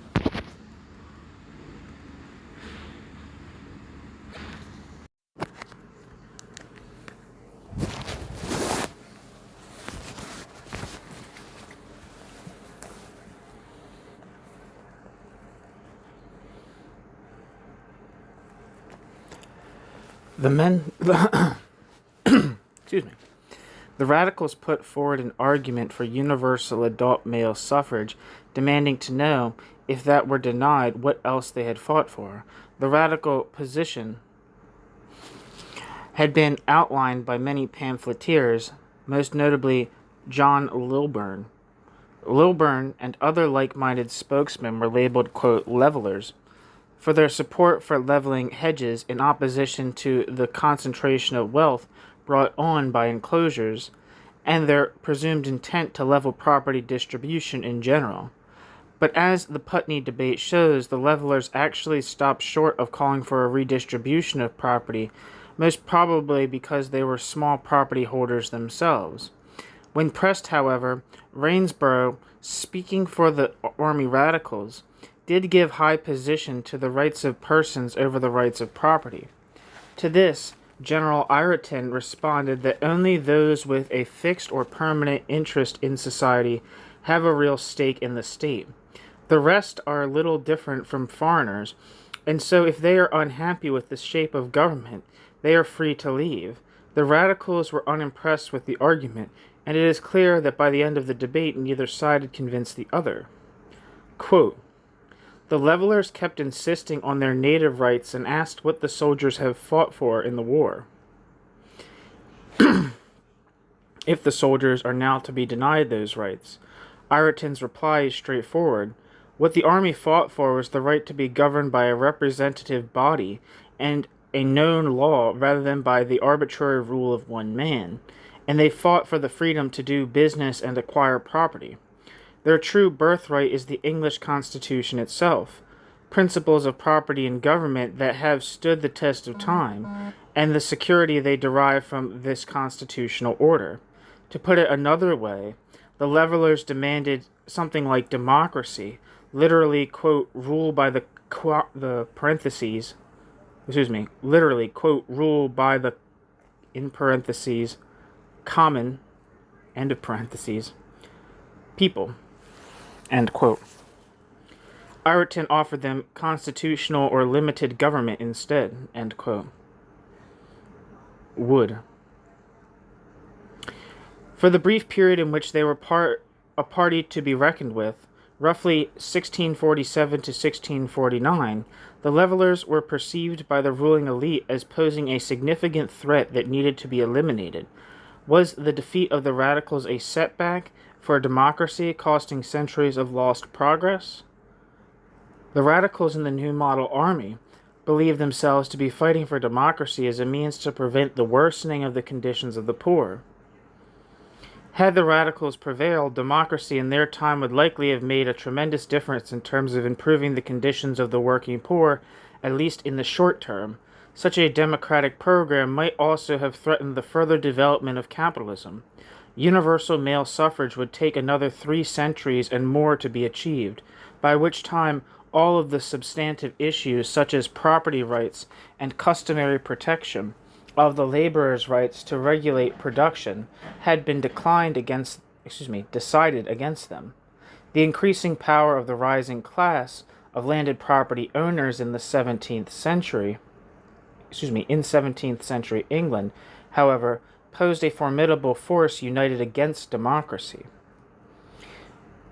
With neither the moderate Presbyterians nor the radicals enjoying sufficient support to win the day, the fate of the country lay in the hands of the middle group of independents, who were now in the commanding position at the head of the New Model Army, unable on the one hand to settle with the king, and facing the pressure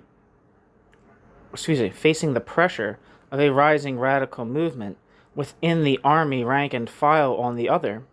The army leaders were faced with the prospect of a revolutionary takeover of state power. But in order to accomplish this, the army leaders would need to neutralize the influence of the Presbyterians, the Levelers, the Royalists, and other factions in Parliament. Consequently, the political independents in the city were in a position to exert extraordinary influence. Quote, the political independents in the city could firmly consolidate their new position of power in the city and nationally by virtue of the pivotally important political base, they could offer a new Commonwealth government that was profoundly isolated from almost all elements within the old governing class and desperately in need of allies. End quote. Brenner. In the wake of the king's trial and execution in 1649, a year of acute depression, the social gulf between the artisan-based levelers and the, quote, silken independents, end quote, became manifest. Many, quote, freemen, end quote, who had thrown their weight behind Parliament returned to find their shops occupied by, quote, intruders, end quote. The grievances of small masters and journeymen were as hot as ever. The levelers and the democratic movement were perceived by the independents as a threat to social order and were destroyed. The principal power at this juncture, the new model army, sought regular sessions of Parliament, redistribution of seats, legal reform, and religious tolerance. During the Commonwealth, a number of companies underwent a short-lived democratic revival. Leeson suggests that the contradictions within the position of the levelers can be better understood by keeping in mind that within the company rank and file, both small masters and journeymen had ambitions that could threaten this, quote, class, end quote, solidarity. Journeymen tried to set up on their own. Small masters sought to expand their operations. It was by its very nature an unstable alliance between different ranks within a crumbling hierarchy. Overall, the Commonwealth, quote, took on a rather distinctive political character and projected a definite, if limited, radicalism that distinguished it from all English governments that preceded and followed it, end quote. The independents did have a vision. Quote, they wished to transform England, Scotland, and Ireland into a godly commonwealth, fit to be the leading actor in promoting God's plans for the world, end quote. Upton.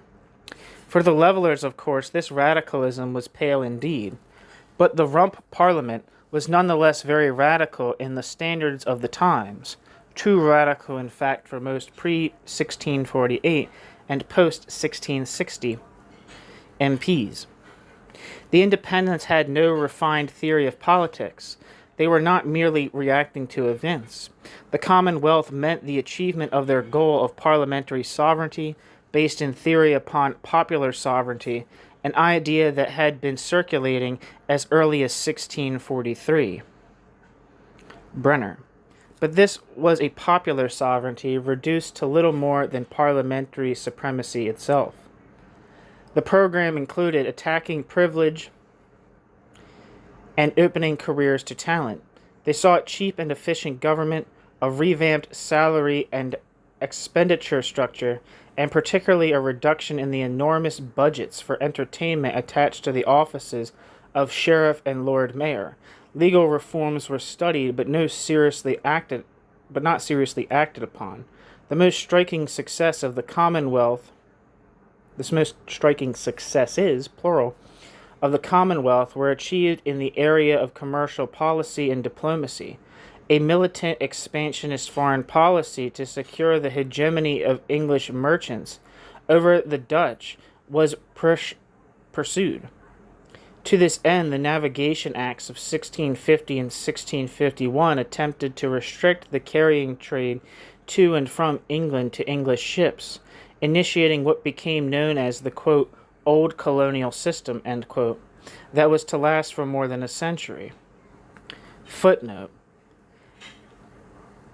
Wilson comments, quote, with the Navigation Act, we have arrived at a fully fashioned conception of economic policy in an essentially national form. Its dynamic was no longer the achievement of social justice through Christian ethics working against private greed or exploitation. It was supposedly the welfare of the Leviathan, end quote. Presenting such a narrow range of political interests politically, perhaps the Commonwealth was pressured to pursue more vigorously policies that stood to benefit all in the interest of securing broader support. At the same time, however, it is worthwhile to consider the degree to which the imperatives and emerging domestic market condition the need for a new maritime policy. There can be little doubt that it played a significant role. End of footnote. Maximum investment, expansion, and innovation in trade were encouraged. Brenner. The East India Company and the English Guinea Company were granted charters, but were subject to the new merchants' demands for reform and allowing the new merchants to become partners in the new joint stock. Footnote. The founding of the Dutch East India Company in 1602 marks the first appearance of a joint stock company. This is often cited as a key development in the growth of capitalism, allowing investors to purchase stock and achieve a higher rate of interest than investors would otherwise have earned by depositing their money in a bank, whilst not themselves becoming actual owners of the means of production. Yet joint stock as a form of business did not actually begin to become prevalent until the mid-19th century, when capitalism was coming into its own. Moreover, the great joint stock companies that traded in East India later became the anachronisms of their day, icons of the old monopoly school of doing business and targets of the, quote, free trade, end quote, touting new merchants. The fact that this form of joint stock thrived under conditions of industrial capitalism, and that some of the great joint stock merchant companies survived as well, suggests that joint stock as a form could succeed under both capitalist and, quote, mercantilist, end quote, or rather pre-capitalist commercial economic conditions. End quote. End footnote. That wasn't a quote. That was the author speaking. It was a footnote, and this is ended. Moving forward. In short, the Commonwealth realized perfectly the aspirations of the new merchants, but this was its great weakness, the narrowness of interest it represented. When the Commonwealth's opponents in the army moved to dismantle it in 1653, it went with a whimper.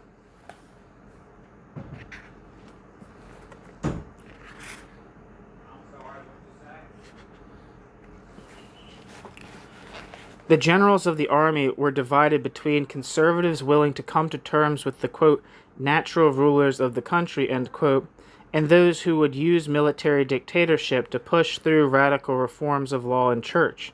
The bare-bones parliament passed some of the radical bills which the Rump had prepared, but this deeply threatened men of property.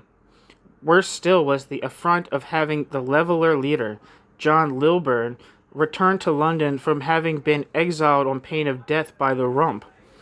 He argued that with the dissolution of the Rump, his sentence was invalid. No jury could be found to convict John Lilburne,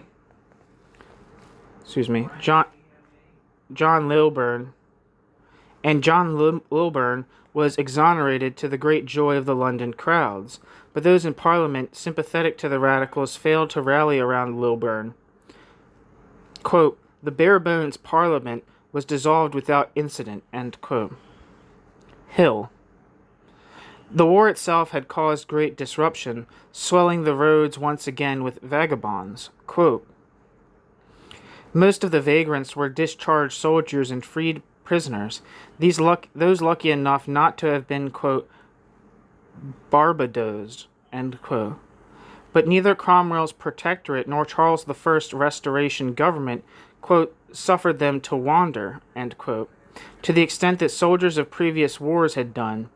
In 1654, Cromwell issued an order that discharged soldiers were to be free to follow any trade, quote, without let or molestation, end quote. And that was, and end quote. End of quote within the quote, but also the end of the whole quote.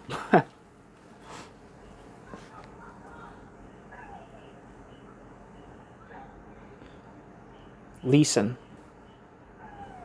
This gave a new meaning to the term the king's freeman. Footnote. The original meaning, of course, goes back to William the Conqueror and the Norman conquest of 1066. William ensured that in each of the territories to be governed by his lordly knights, there would be, quote, free men, end quote, loyal to the king and not the local lord. William died a year after the Domesday Survey in 1087 and was succeeded by William II, King Rufus, an unpopular king who died in mysterious circumstances in 1100. The throne went to the conqueror's youngest son, Henry I, who consolidated Norman rule and whose jurists were responsible for the common law, to whose courts only freemen and nobles had access. End footnote.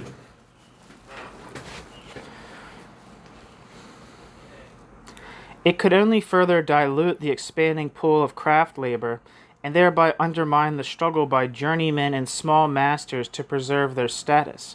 Richer masters were in a position to take advantage. Despite the inability of Parliament and the army to come to terms, morale had been raised by the generally successful war against the Dutch from 1652 to 1654.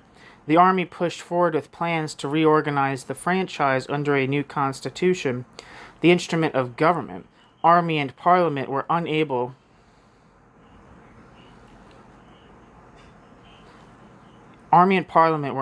to come to terms over ultimate control of the executive.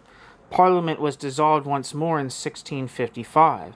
The army set about reconstructing the administrative apparatus of the state. Local gentry were generally unwilling to serve, so men of lesser rank were in both local and central authority. Policies tended thereby to favor the poor. Poor relief funds that had been appropriated by local oligarchs were restored. Enclosures in some areas were checked. Town corporations were purged. Quote, "The rule of the major generals was honest and efficient," end quote, writes Hill. But having crushed the radicals within its ranks and without, the army could no longer fall back upon the radicals as a base of support, nor could the army turn to the landed classes. The army's refusal to submit to parliamentary authority confirmed the worst fears of the landed classes, just as Charles I's dismissal of Parliament had done in 1629. It appeared that they had fought a civil war only to be subjected to an even more powerful Leviathan. Both the decimation tax upon royal estates and outright sequestering were failing to generate anticipated revenues. Still, the burden of taxation upon the landed classes mounted. It was used to pay for a government vastly more expensive than the one that had been deposed, mainly due to the vast expense of maintaining the new model army. They were appalled by the army's repression, by the rising of lesser men into positions of governmental authority, and fearful that their own estates would soon become the object of decimation taxes to sustain the, quote, many-headed monster, end quote. Quote, slowly the logic of events was driving the men of property to reunite, end quote. Hill. When Parliament reconvened in 1656, most of its members were from areas where royalists had been disenfranchised. It nevertheless put forward the same demand that Parliament had sought since its first confrontation with James I, limited monarchy, and offered Cromwell the crown. Recognizing the need to compromise, the army accepted control of an upper house with the power of veto over a restored Parliament. For his part, and contrary to his romantic portrayal in film as a man too principled to even consider it, the historical Cromwell, the Lord Protector Cromwell, pondered the crown for a month before refusing. Cromwell surely recognized that his true power base was the army, and that upon taking the throne, he would have to disband the army, at which point a Cromwell dynasty could not possibly survive. Cromwell must also have realized that his religious goals were quite unattainable. Cromwell sought to create, quote, a broadly based national church with toleration of radical Protestant groups outside it who were prepared to keep the peace, end quote, by which, quote, Cromwell hoped to permit the individual Protestant conscience protection from its enemies, whom Cromwell identified as Catholics and Episcopalians, end quote. Hutton.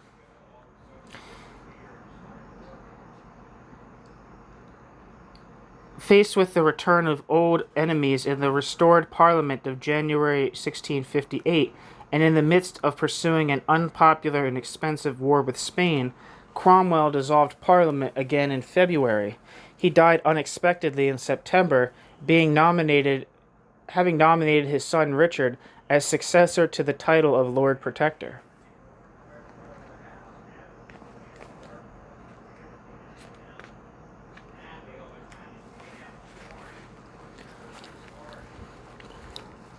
Richard inherited a government that was bankrupt and heading into a depression fueled by war and would hit bottom in 1659.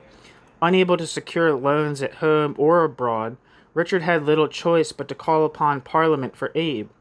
New elections in December-January of 1658-9 produced a huge Parliament of 549 members, many or most of them obscure and lacking experience. Little was required of them to bring down the Protectorate. Quote, a paralyzed and chaotic body would ruin the Protectorate just as effectively as a hostile one. End quote. Parliament's hostility to the military had already surfaced when it got its report on the nation's finances in April. Quote, it was certainly clear and concise. The government was now nearly £2.5 million in debt. Its regular revenue was falling short by nearly £333,000 per annum, and it owed the army nearly £890,000 of arrears. End quote. Hutton. Parliament immediately sought to assert its control over the army. Richard went further and declared the Army Council dissolved. In the midst of the political explosion, Richard summoned his soldiers and found that he had but 200 men to match the thousands gathering at St. James's Palace in support of the army. The army forced Richard to dissolve Parliament once more. On the 5th of May, the army restored a remnant of the rump to Parliament, and Richard retired into oblivion. End quote. Hill.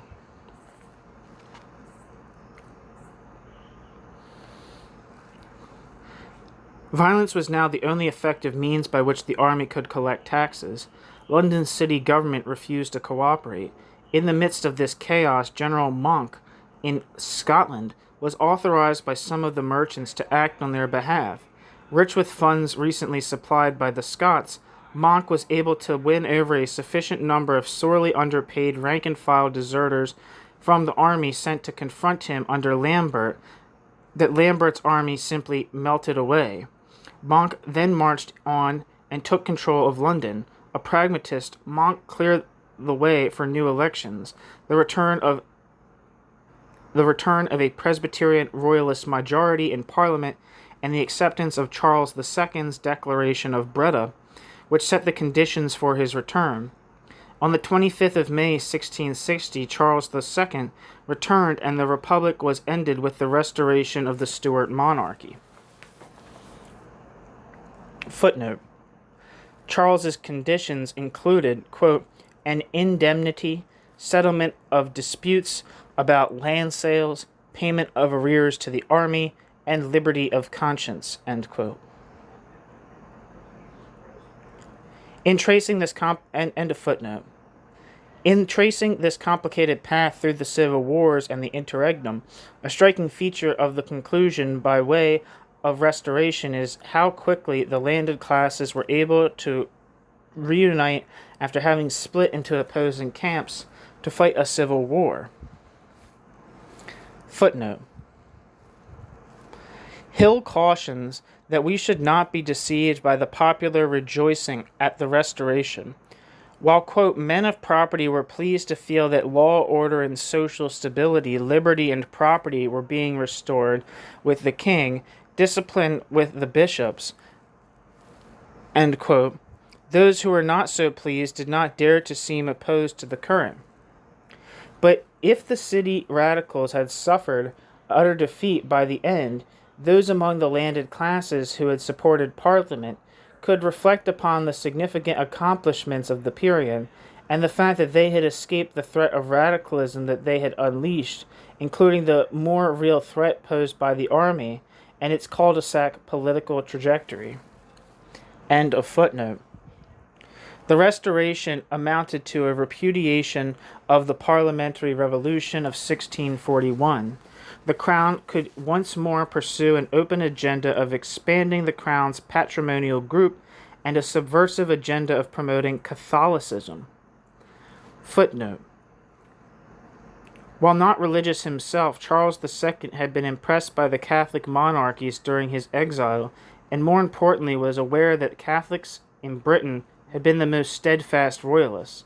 Aware of this, the Earl of Shaftesbury launched what may have been, quote, the first attempt by an aristocratic court faction to mobilize public opinion in order to secure control of the House of Commons and force a change of government on the king, end quote. Upton, 2001. By renewing public fears of a papal plot to bring absolutism and Catholic rule in Britain. End of footnote.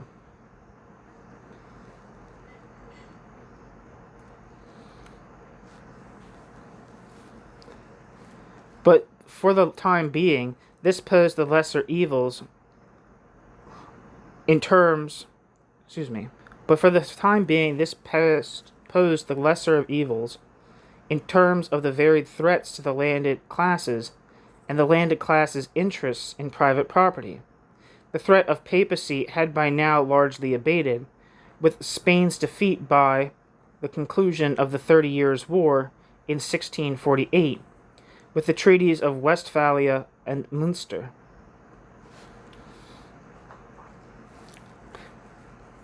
Footnote. The Treaty of Westphalia of 1648 had three major outcomes. 1. The tacit granting of religious pluralism within the empire. 2. The granting of sovereignty to the principalities of the empire. 3. The formal definition of borders to the emergent nation-states. Being an island nation with predefined geographic borders, Britain was thus little affected by Westphalia. More significant to Britain was the Treaty of Munster, which concluded the long war between Spain and the United Provinces.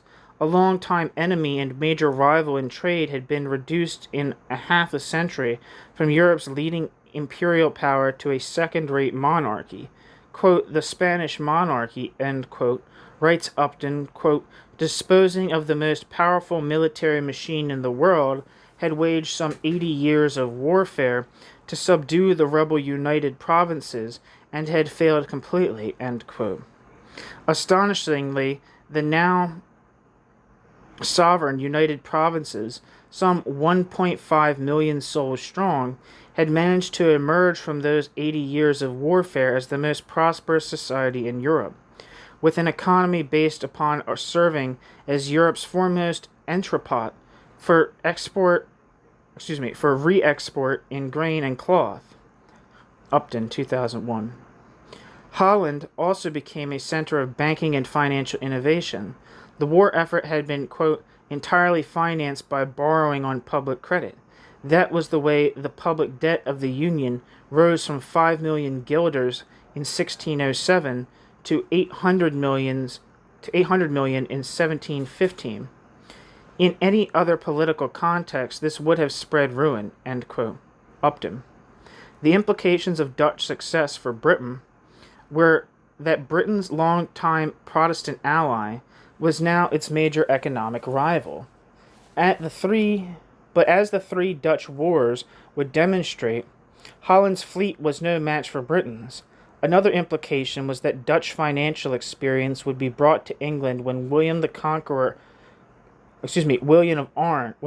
Orange, quote, conquered, end quote, Britain, as many Dutch prefer to view the events of 1688-9 to the present day. With the threat of Spain and of Holland out of the way, Britain's future 18th century rival was obvious. France had not been sitting idle.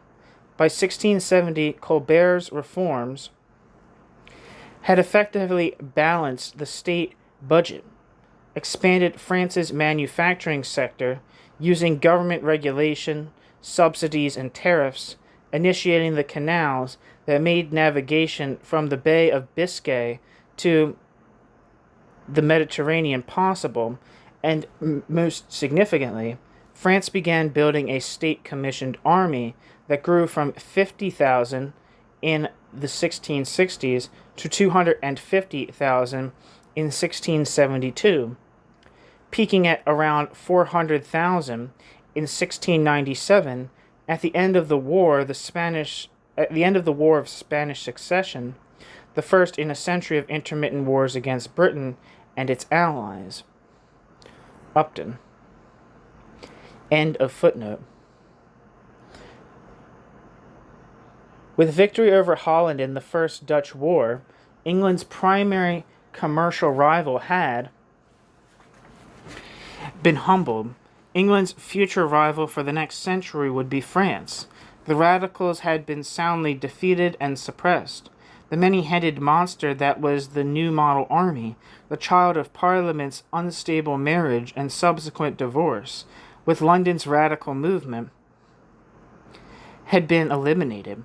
Paradoxically, the threat of royal absolutism was once more the primary threat to the program of sustaining and elaborating a system of surplus appropriation based on an evolving agrarian capitalism.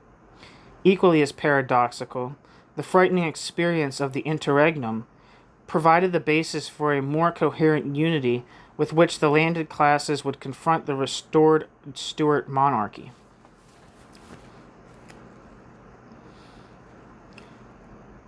The basis for this rediscovered unity was an even more deeply rooted interest in private property and land. The old hierarchical order of, quote, peers, knights, esquires, yeomen, retainers, and customary tenants, end quote, that was already in deep decay before the war was now irretrievably shattered. Quote, the war itself destroyed many of the great castles. With them went the great armories and the stables of great horses for armed men, end quote. The civil wars were the, quote, last echo of military feudalism, end quote. The first order of business in the House of Commons after hearing the Declaration of Breda was to confirm Acts of Parliament in 1646 and 1656 abolishing the Court of Wards, the authority that enforced feudal dues. In return, the Crown would henceforth receive a fixed annual subsidy of £100,000. This legal action is something the lords had sought since medieval times.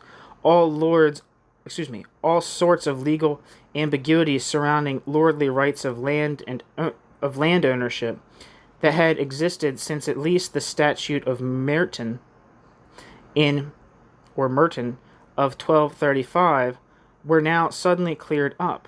Lords now had unlimited rights in their estates, quote, an absolute power to do what they would with their own, including the right to settle the inheritance of all their lands by will, end quote.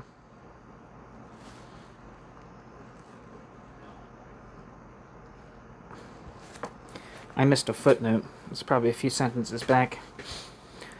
The idea of abolishing wardship, whereby during a minority in the family, the land reverts to the king until the end of the minority, with possible fines attached, and purveyance, the king's right to levy supplies at below market costs when the royal household moved around the city, something no longer practiced, was first proposed in the, quote, Great Contract, end quote, submitted to James I in 1610. James had asked for £200,000, and the price proved too high. Hill remarks that the £100,000 Charles II received was a bad bargain for him, as it barely covered the loss of purveyance alone. For the landlords, however, it was a true bargain, relieving them of a form of taxation and shifting the burden to the poor in the form of the excise tax. The total revenue per annum for the Crown voted by Parliament was £1,200,000. When receipts fell £250,000 short of what had been voted, a hearth tax of 2 shillings on every hearth, exempting the poor, was added in 1662. In the last instance, the consumer or common householder could be called upon to cover revenue shortfalls. Such taxes were sorely unpopular, however, and often short-lived. End footnote. All land was effectively converted into freehold.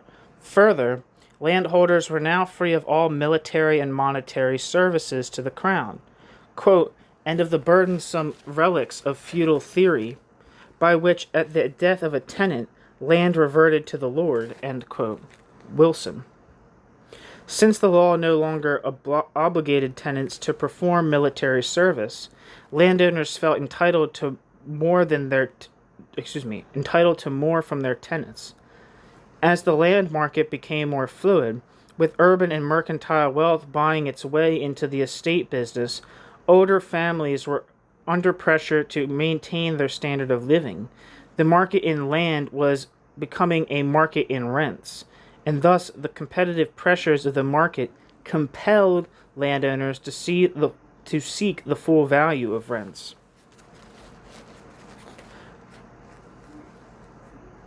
The conversion only applied to those who held land under common law. The movement to win the same rights in land for copyholders was defeated. Quote, in no sphere was the defeat of the radical movement more decisive, end quote, writes Hill. Landlords were now free to evict copyholders in order to enclose or consolidate, quote, their, end quote, lands.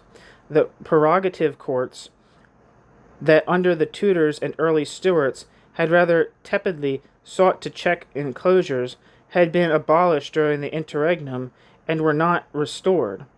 Protests during the Civil War had checked the enclosure of forests, commons, and wastes, but, quote, henceforth encouragement of agricultural improvements was a major object of government policy. Attempts to prevent enclosure were abandoned, end quote. Hill dramatizes these developments in buttressing Hill's case for treating England's 17th century revolution as a bourgeois revolution. Footnote. Hill's embrace of the concept of, quote, bourgeois revolution, end quote, belongs to the more hesitant expression of the concept than the unbridled expression of it in the 1940s, which Hill certainly abjured. End footnote. Focusing on the historical moment when laws which England's lords had long sought to change were overturned can mean losing sight of the long-term process, singular, at work. It is true that by means of revolution, England's landed classes positioned themselves to be able to move their class agenda forward as never before, furthering what was a capitalist project, even if they themselves were not, quote, capitalist, end quote, as such.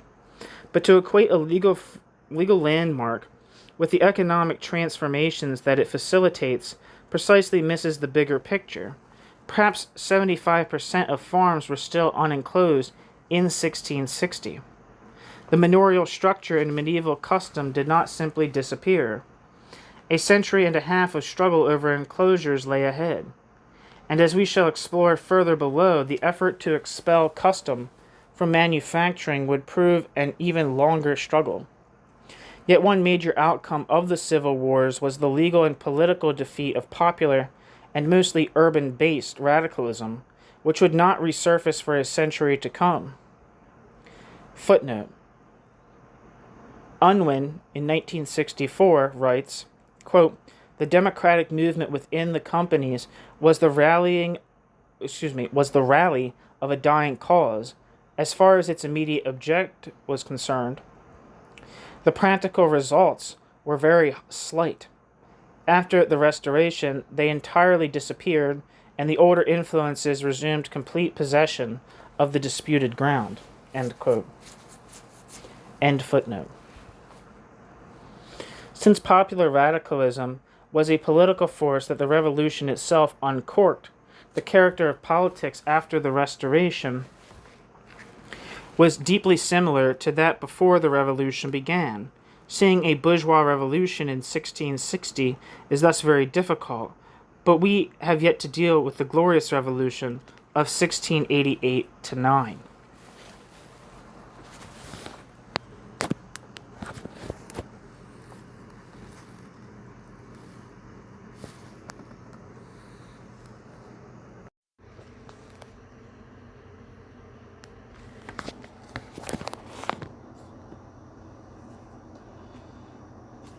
Restoration to Glorious Revolution.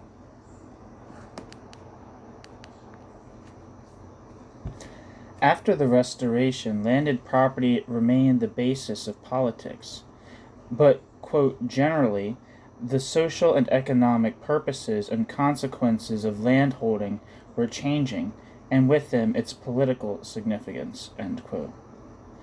The market in leases for enclosed farms grew, but whole estates were also increasingly up for sale as land in general was losing its extra economic character and gaining the character of a commodity to be bought and sold freely. Lawyers who profited from the increasing litigation that a vigorous land market involves, along with wealthy merchants and financiers, quote, all bought large estates, acquired knighthoods, baronetcies, and even peerages, married their daughters into the gentry and aristocracy, and sometimes founded dynasties. Conversely, the younger sons of old gentry families commonly took to trade to make their fortunes. Younger sons came to London, made a fortune in trade or finance, and later reverted once again to their traditional status as country gentlemen, end quote. Wilson. There is no strict legal definition for either gentleman or yeoman. Whether or not men of business who invested in land proved to be more efficient and frugal estate managers, the increasing social mobility gave the, quote, upper and middle classes a common stake in economic efficiency and a common interest in economic progress, end quote. Wilson. In this context, to quote, engross, end quote, meant to purchase large quantities of a commodity in hopes of selling it later. That was a footnote. I was autopilot. Anyway, the Restoration marked the beginning of a century of relative stability and plenty. Food prices were kept high by corn exports and a prohibition on corn imports. Jesus Christ. Despite relative prosperity for the well-off, the expanded and increasingly market-dependent laboring class suffered hardship as wages rose steadily and real prices of most commodities other than grain fell. The government policy was gradually shifting from one of protecting the consumer to stimulating production and protecting the employer. Regrading and engrossing, long-time taboos under guild regulation, were permitted in an act of 1663 designed to encourage cultivation of wastes. Footnote. Now it's time to read the footnote.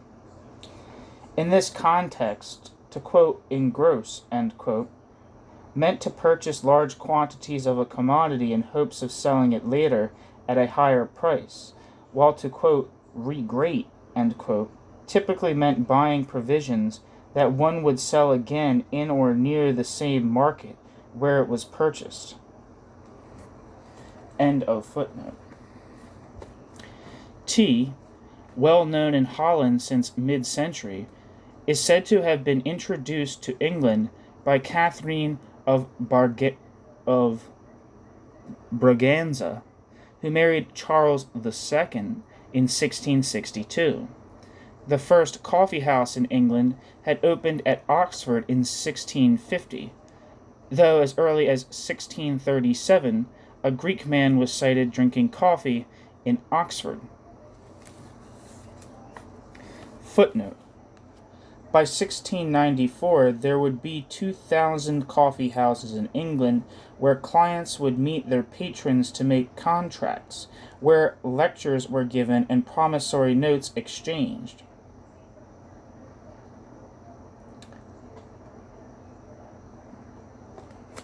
End of footnote.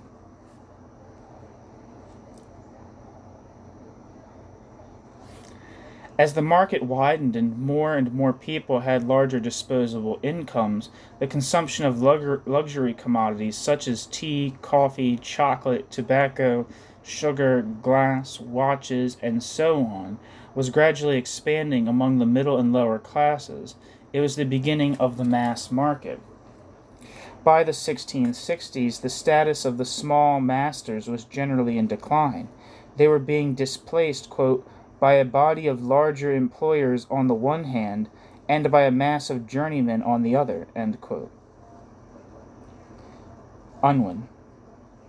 The defeat of the radical politics and of the politics of the army they had had a role in creating meant a strengthened position of the employing class as a whole. Many workshops employing, say, half a dozen laborers increased to a dozen or two. In each craft, the struggle was increasingly one between yeomanry and livery, between the, quote, handy trade, end quote, non-manual, end quote, elements. In some crafts, such as the yeoman carpenters, they came to accept their lot as waged laborers with little room for advancement. In most, the yeomanry continued to fight for their right to a say in company affairs, but it was increasingly a losing battle. As noted, the disbanding of the new model army added to the surplus of men in search of work. The Act of Settlement in 1662 was meant in part to address vagrancy by empowering local justices of the peace to turn away from the towns any vagrants who might become a, quote, charge, end quote, on the poor rate. A new thinking about labor and poverty was emerging, one that saw cheap labor as, quote, the source of true riches, end quote. Landlords supported the export of corn because keeping the price of corn high meant both higher rents and laborers who were motivated to work for dear life. If it also meant higher wages, what was that to the landlord? It might put a tenant farmer out of business, but there were plenty of others who could pay the rent. Quote, the assumption behind the Act of Settlement was that a pauper was idle, vicious, and rightless. The impotent poor received relief in their parish of settlement at minimum rates. Workhouses were deliberately made unpleasant in order to discourage applicants for relief, so they helped to keep down wages outside. The harsh code was more effective in villages than in towns. Hence the drift to the greater freedom and economic opportunity of the cities, where a mass of casual labor prevented wages rising too rapidly and began to form that new phenomenon, the mob, end quote. Christopher Hill. Wilson does not doubt that the act led to, quote, grievous hardship, end quote. But he cautions against assuming it was motivated by the desire to ruthlessly exploit. The act served to protect the conscientious parish-based provisioning for their own poor from being inundated by paupers. Leeson argues that the principal effect of the act was to create a rootless workforce, more at the mercy of the new employers. Unemployed persons without papers from a local vicar or leading citizen willing to support them increasingly faced the whip if caught in a state of vagrancy. While the woolen trade continued to expand, absorbing surplus population in suburban and rural spinning and weaving, an increasing number of laborers were without access to any means of self-subsistence and without any serious opportunities for advancement in their trades. But where the structures of protection and regulation of trade were crumbling, custom survived and carried older traditions into the new era. Craft solidarity meant that brothers in the craft who were, quote, tramping, end quote, continued to be entitled to, quote, live off the box, end quote, if they could not find work. Quote, free trade, end quote, in the later 17th century,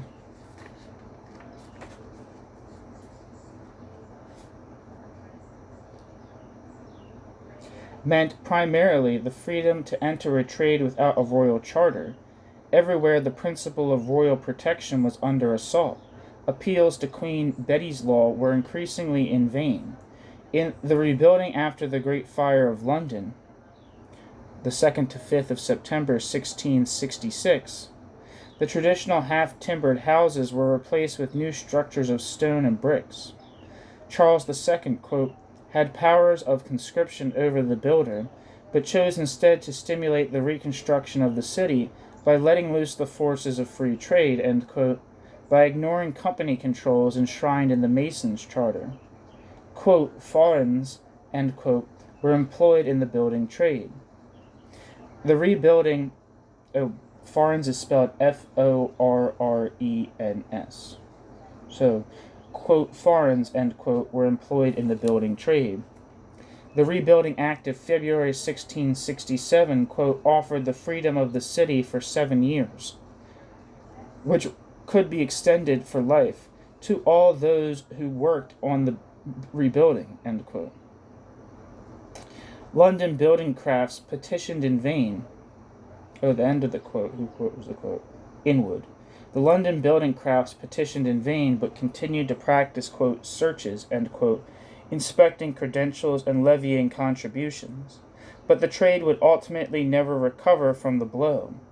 The Sawyers tried to form a craft union in 1670, but master craftsmen said it would bring the trade to a standstill.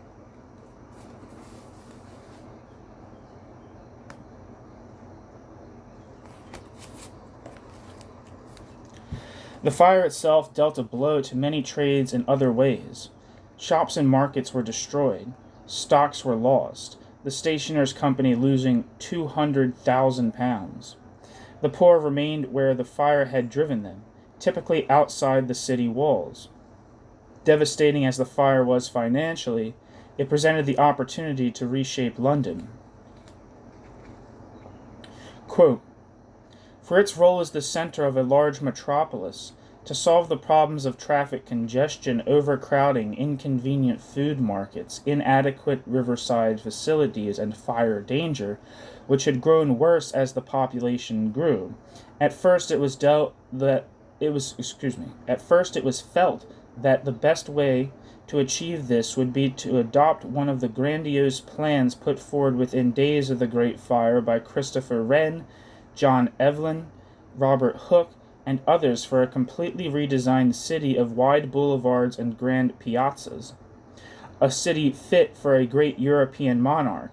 By mid-September, though, the king, parliament, and the city had agreed that the practical and financial difficulties involved in adopting a plan which ignored all existing property rights, however attractive it might seem on paper, were insuperable. End quote. Inwood.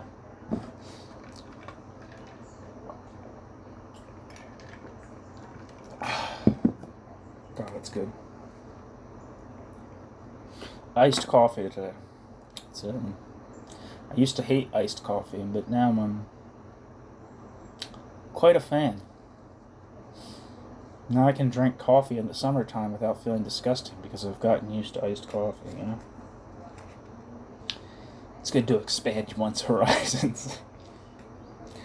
Tenants bore the greatest burden for reconstruction, and although a fund was set up to provide compensation, disputes over leases were widespread. Speculators and landlords seized the opportunity, and the suburbs rapidly expanded westward. There, tradesmen relocated and set up shop, and manufacturing grew up beyond the reach of guild controls. In order to entice, quote, unfree, end quote, craftsmen and shopkeepers to re-inhabit the vacant houses and shops in the old city, the city offered legal recognition for a low fee, dropped the prosecution of, quote, foreigners, end quote, in 1672, and granted freedom to anyone offering to take up permanent residence in the newly built shops and houses. Kellett. Thus, guilds faced loss of control on three fronts: in the suburbs, in emerging manufacturing towns like Manchester and Birmingham, where there were no guilds, and in rising manufacturing trades in textile, metalworking, and mining dispersed throughout the countryside. Quote, by the 1670s, there were, quote, illegal men, end quote, in all occupations, end quote. Wilson. An influx of French craftsmen further weakened the ability of the guilds to control their trades. Machine breaking by ribbon loom weavers in London in 1675, protests against the Dutch loom in Cockney in the same year, and protests by weavers in Colchester in 1676, and in Trowbridge in 1677, attest to the increasing frustration by journeymen and workers.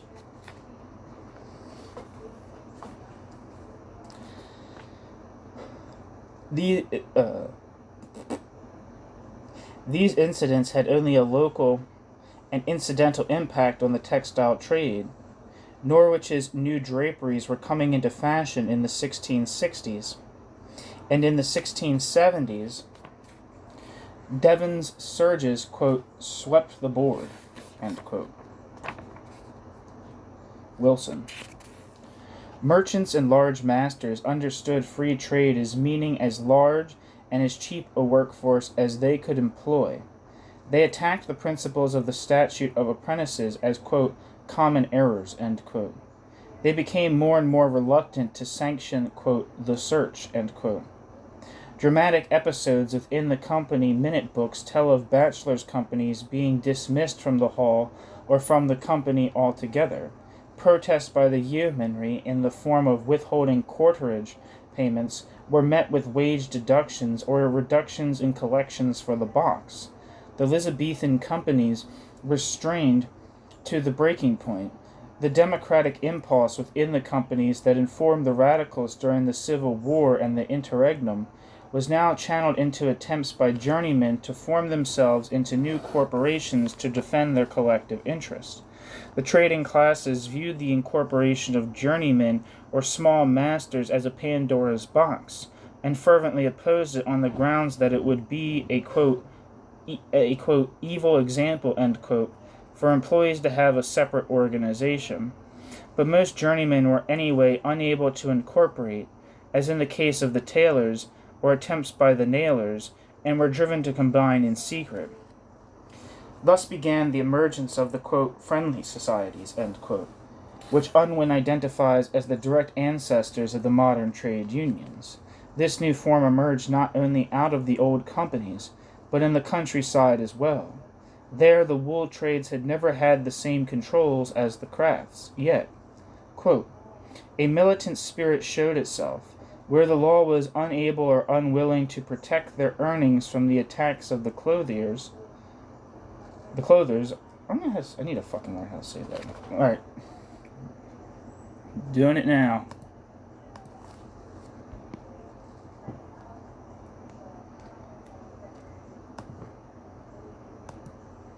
Come on.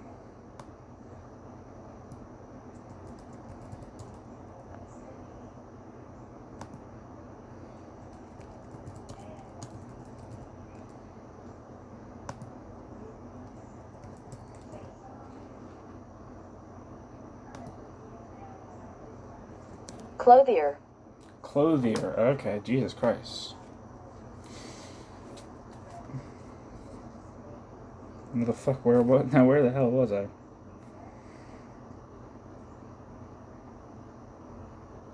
Okay, so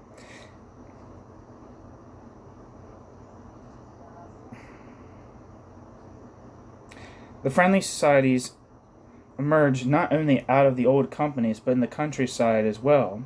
There the wool trades had never had the same controls as the crafts, yet, quote, a militant spirit showed itself, where the law was unable or unwilling to protect their earnings from the attack of the clothiers. The wool workers took to the streets. In Colchester and Trowbridge, they marched to the sound of horn and fiddle, and in Colchester the militia were called out. But in seeking independence from the clothiers, woolcombers of a number of centers sought formal incorporation of the traditional kind. The Devoncombers found royal charter too costly for them. In Coggeshall, the Combers withdrew from the Clothiers' Company and formed a, quote, wool combers, quote, purse, end quote. End quote.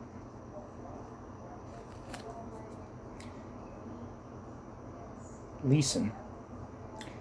This purse inaugurated a, quote, corporation without a charter, end quote, and such, quote, box, end quote, clubs began to become common. The purse could be used to look after the welfare of the members, as the masters were nevertheless inclined to do so. As the masters were nevertheless inclined to do so. Nevertheless, not nevertheless. Nevertheless inclined to do so. As well as to raise funds to take, quote, intruders, end quote, to court. With the small masters now generally reduced to the same status of journeymen, the source of conflict between these two strata gradually began to fade. The failure of incorporation by first the small masters and then the journeymen, and the passing of control of the companies into the hands of the trading interests, did not mean the journeymen were at this juncture completely reduced to the status of proletarians, as Unwin might suggest. We must consider that traditions, customs, or privileges that, quote, that emergent, quote, friendly societies, end quote, were seeking to preserve. Their trades would remain, quote, honorable trades, end quote, in their eyes for another century, and this had to do with how laborers in manufacturing continued to possess the means of production and to be in control of the labor process, as rooted in custom and enshrined in Queen Betty's law. The Second Dutch War began in the year of the Great Plague of 1665, lasting through 1666, the year of the Great Fire in London, and ended when England was forced to make peace after the sailing of the Dutch fleet up the Thames to destroy English ships. These events were all a shock to the English economy. A brief alliance with Sweden and the Netherlands against France was reversed in 1673, when Charles entered upon the Third Dutch War in alliance with France. Secretly, he had signed a treaty with Louis XIV, which gave him a subsidy in return for declaring himself a Catholic when the political weather in England permitted. Charles's sympathy for Catholicism, Charles declared himself a papist on his deathbed, led him to seek alliance with Catholics and also with dissenters. Charles issued a declaration of indulgence, and Parliament responded with the Test Act, requiring that all government officials in the military service and the new and expanding civil service declare for the Church of England and against Catholicism. Charles' brother James, Duke of York and heir to the throne, responded by resigning his commission as Lord High Admiral. In 1678, an alleged Catholic plot to assassinate the king led to a panic. Those suspected of being involved in the conspiracy were purged and executed. In the same year, Parliament moved to exclude James, an avowed Catholic, from the succession. 3 parliaments were convened and rapidly dismissed by Charles between 1679 and 1681, and Parliament was not to meet again until after his death. Political parties that would later be known as Whigs and Tories emerged in this period. As tensions mounted,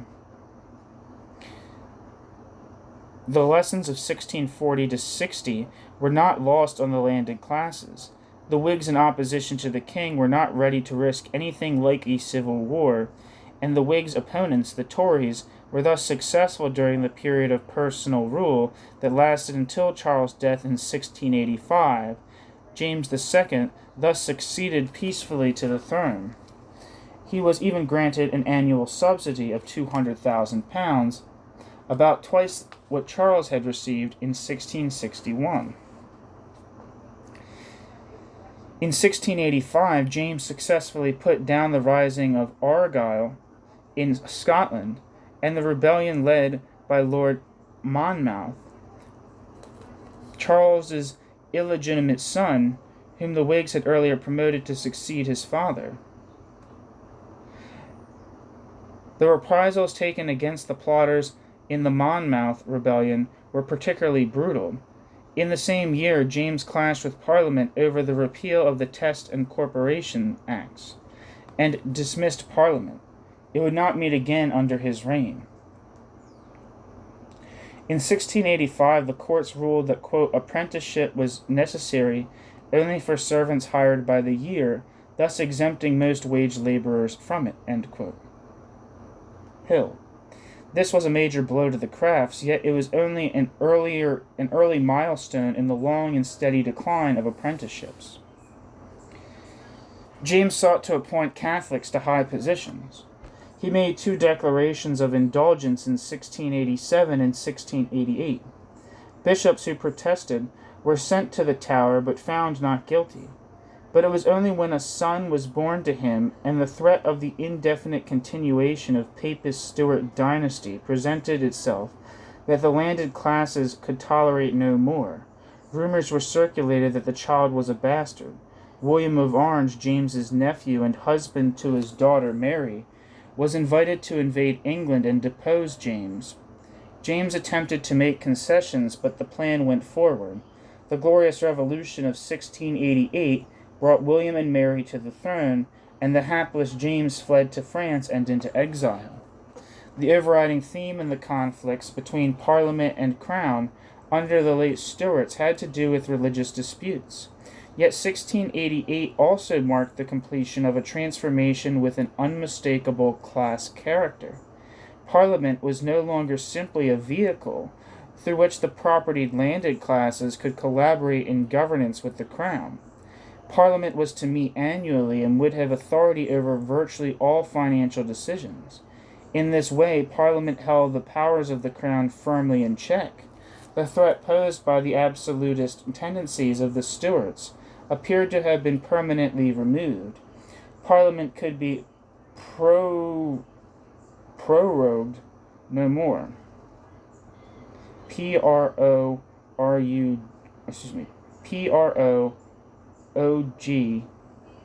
Jesus Christ. Do I have fucking dyslexia? P-R-O-R-O-G-U-E-D. No more. The revolution was, quote, glorious, end quote, precisely because Parliament had not divided and had not resorted to rally the support of the lower orders in order to attain its objective. Though the gentry continued to fear the threat of revolution from below and arbitrary rule from above, financial control of the state meant that this class possessed extraordinary powers to deal with threats to its power, authority, and hegemony. As the Whigs and Tories patched up their differences over the legitimacy of William and Mary's succession, the solidarity of a ruling class of agrarian capitalist landlords was clearly evident. Quote, the country was for the time being politically unanimous as it had not been since the days of the Spanish menace, end quote. Wilson. This, quote, unanimity, end quote, was of course based upon the triumph of the ruling gentry and the defeat of the radicals half a century earlier.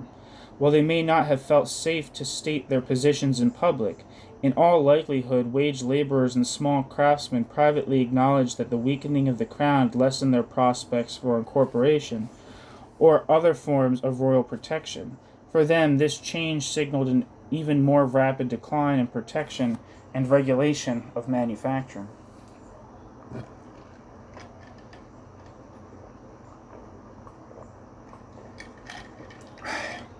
Christ.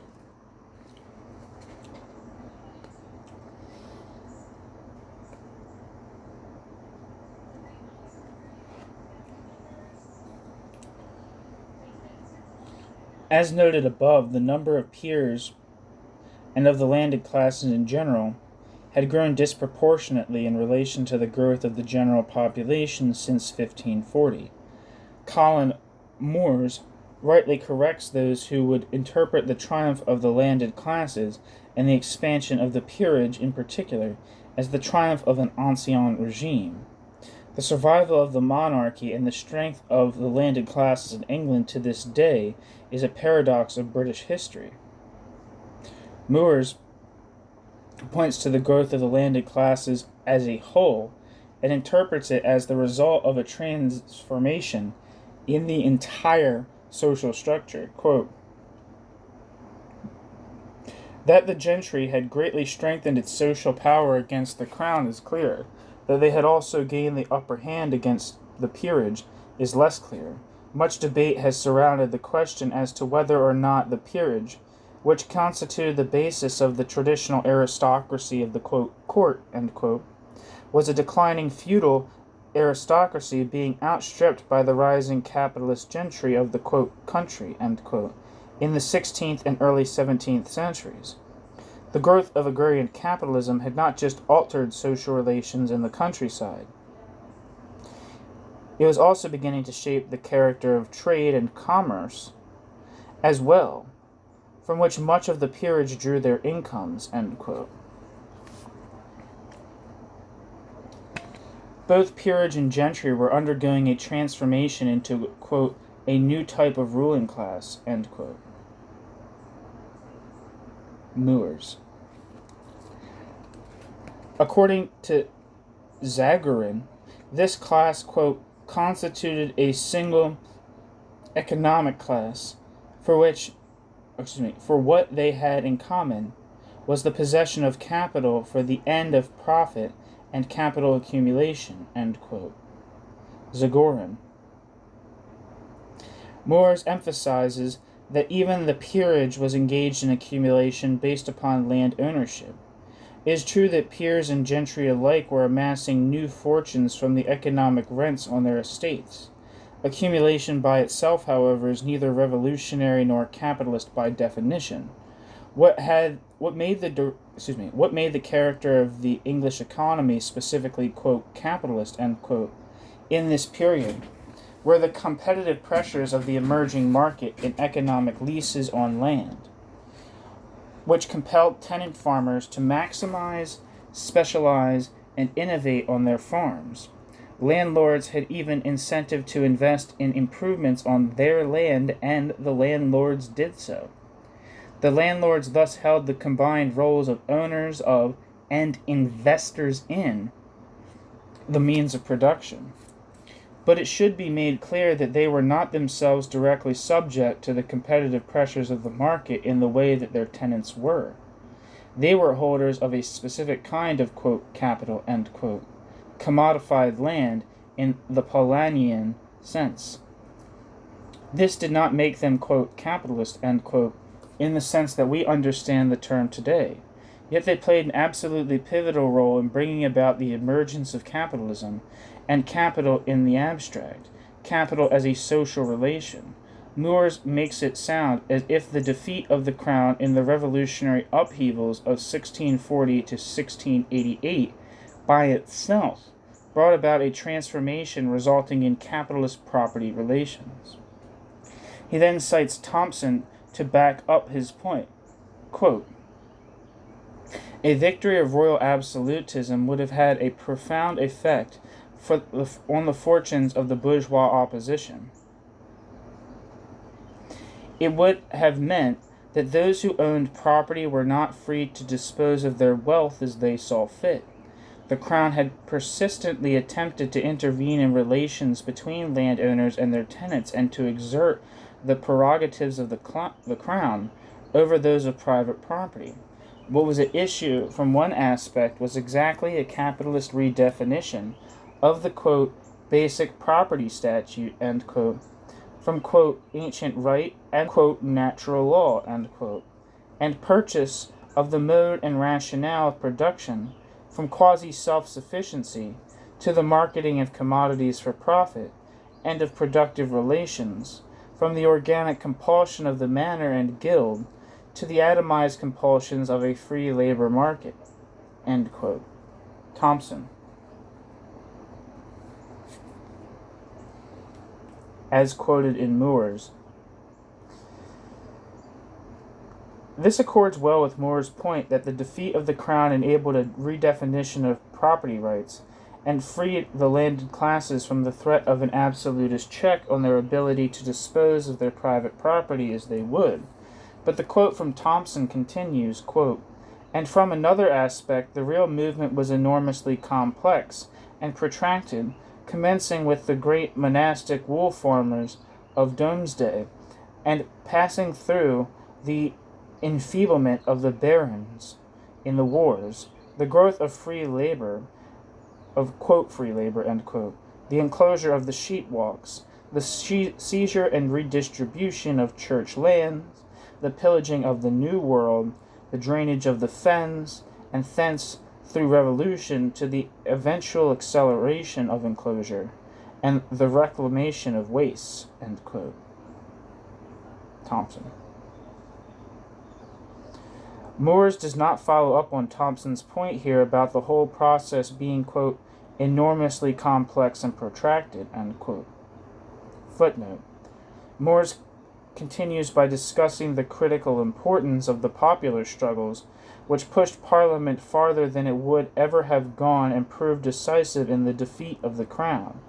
This point is agreeable and important in its own right, but serves to gloss over the key issue at stake. End footnote. Moores seems to want to gloss over the protracted nature of the transformation and create the impression that it was in these years that the, quote, "real," end quote, transformation of the economy and social relations took place. Yet again, the process of extinguishing customary law through enclosure was ongoing. The greatest struggles over enclosure lay ahead. Checking the absolutist tendencies of the Stuarts did not mean the executive would no longer yield enormous power, or that it would no longer come to loggerheads with Parliament, as we shall read in the next chapter. Moores is correct to suggest that a new type of ruling class and a new type of state were emerging from the revolutionary period. But the completion of the revolutionary project was the political end of a much larger, more protracted process which was centuries in the making, as Thompson so sagely points out in qualifying his own assertions. The revolution may have succeeded in establishing the political framework for the full elaboration of a capitalist economy based upon private enterprise. But this was, on the one hand, only the completion of a longer process of separating, quote, "state," end quote, and, quote, "civil society," end quote, bringing an end, in Brenner's words, to the, quote, "age-old," quote, "fusion," end quote, of the, quote, "economic," end quote, and the, quote, "political," end quote, end quote. Brenner. And on the other hand, as we shall discover below, the process still had a long road ahead before realizing the more, quote, "fully developed," end quote, form of capitalism in industrial capitalism.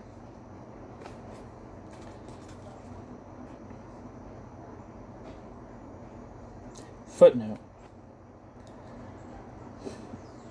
Moore's object is to counter the Nairn-Anderson thesis, which argues that 17th century England experienced a precocious yet incomplete capitalist revolution.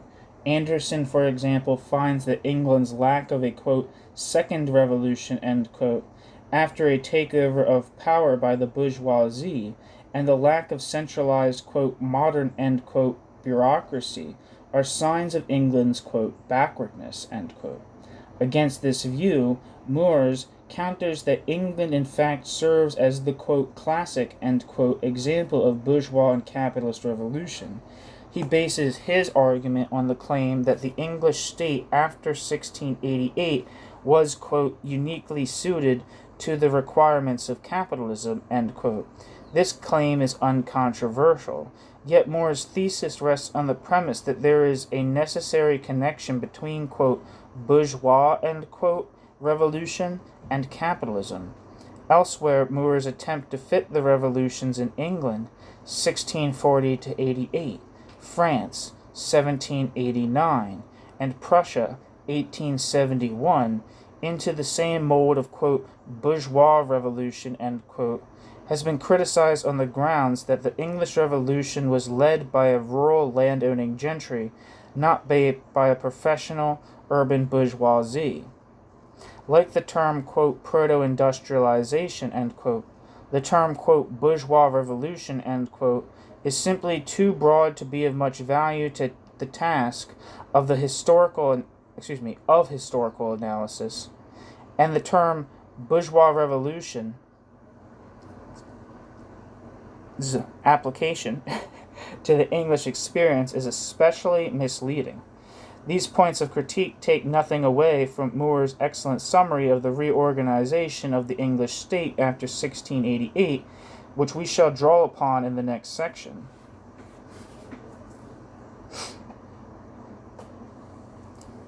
For a more end of footnote. Where am I? The chief difficulty with interpreting England's 17th century revolution as a bourgeois revolution is, of course, that England's 17th century revolution was not led by any bourgeoisie.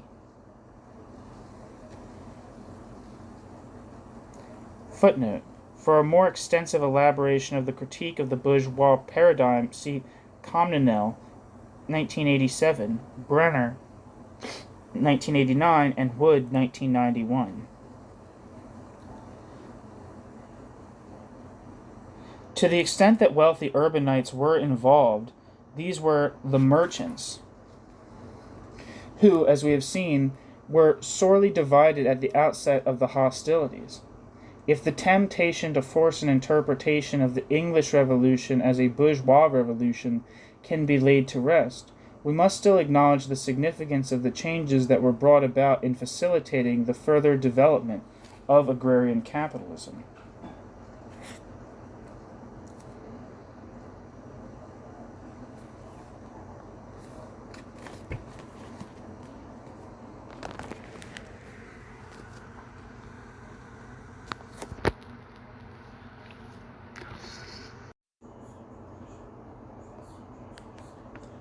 The post-revolution settlement. William of Orange's motivations for accepting the invitation to invade England involved the prospect of reinforcing the Dutch struggle against Louis XIV's expansionism. Commercial rivalry gave way to an Anglo-Dutch alliance against France, England's new commercial rival. Thus the War of the Grand Alliance, 1688 to 97, fought mainly in Flanders, dominated England's foreign policy under William. While England had not fought a war in Europe since the time of Henry VIII, it was now governed by a king with an intimate knowledge of continental politics, in sharp contrast to his Stuart predecessors. The legislative revolution that followed the Glorious Revolution laid the groundwork for a more stable, more tolerant British state and society. Freedom of the press, the rapid growth of newspapers, and the new position of Catholics as the target of religious animosity would all have enormous implications, especially in the latter half of the 1700s. Stability, however, did not arrive immediately. Britain's political elite was still deeply divided, and there were still conflicts that would have to be played out. The resolution of these political conflicts did not mean that economic rifts were also healing. On the contrary, for even as all this was being accomplished, economic forces were pushing the scales further and further against the small producer in favor of the landlords, plural, merchants, and large masters in manufacturing.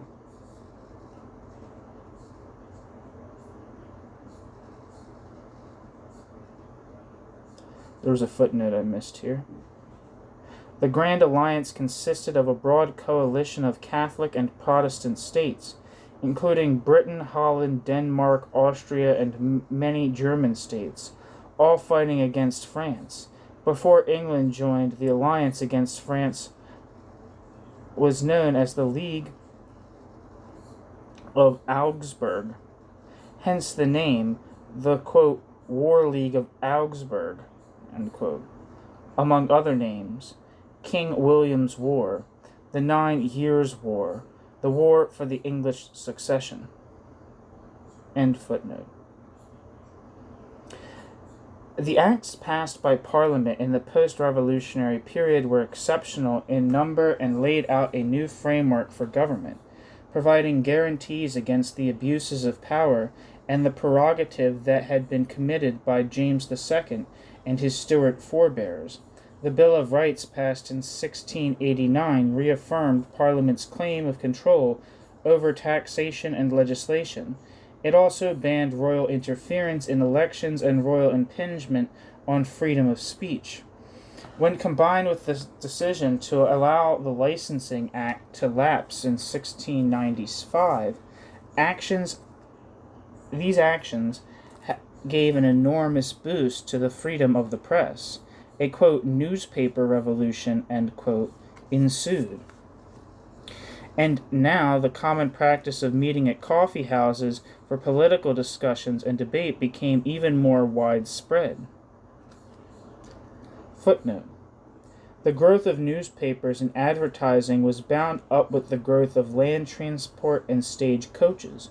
Improved transport facilitated the improvement of interregional communication and also came to rely on it. Even before the Licensing Act of 1697, the newspaper industry had been growing. The phenomenon was not restricted to London. The Reading Mercury, for example, dates from 1697. The first daily, the Daily Courant, began in 1702. Followed 4 years later by the first evening paper, the Evening Post. As the newspaper spread to provincial towns, aided by the falling cost of paper, the first wave of commercial advertising further spurred on the growth of regional economies. End footnote. Individual rights were also enhanced in the courts, as the king was forbidden to establish his own courts or to sit in the capacity of a judge. Excessive bail or fines were lowered and cruel and unusual punishments banned. The Bill of Rights did not reduce the king to a figurehead.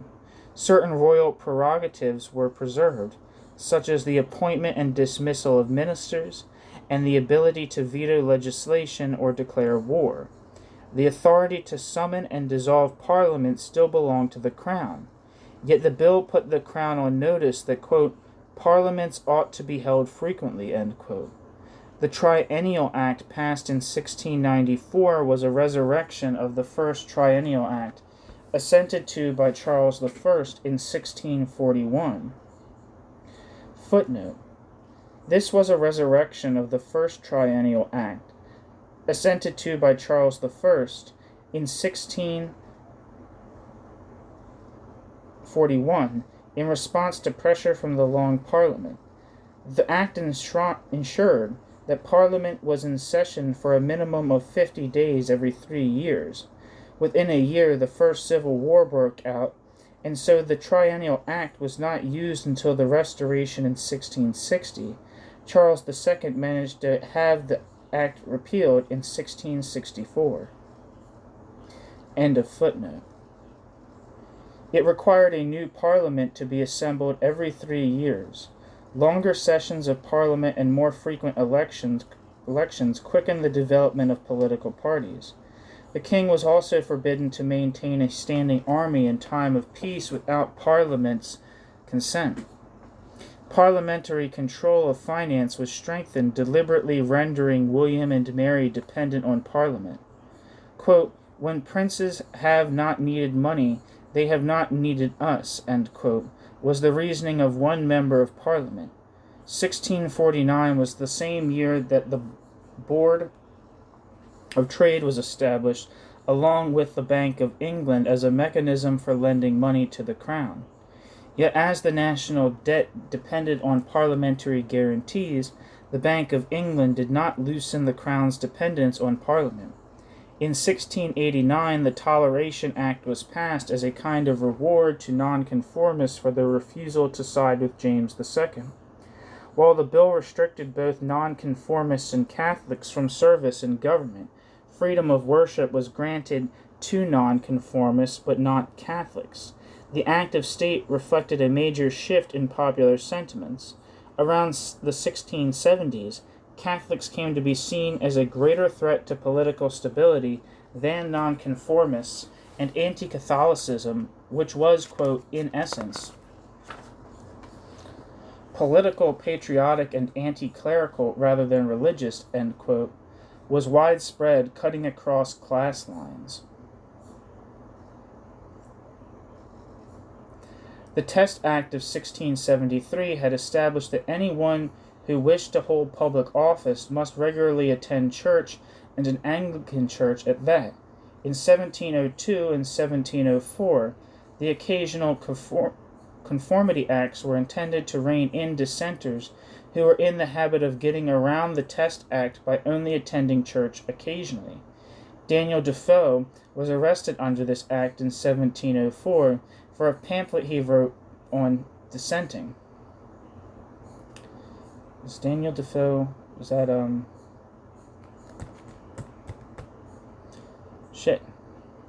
Robinson Crusoe?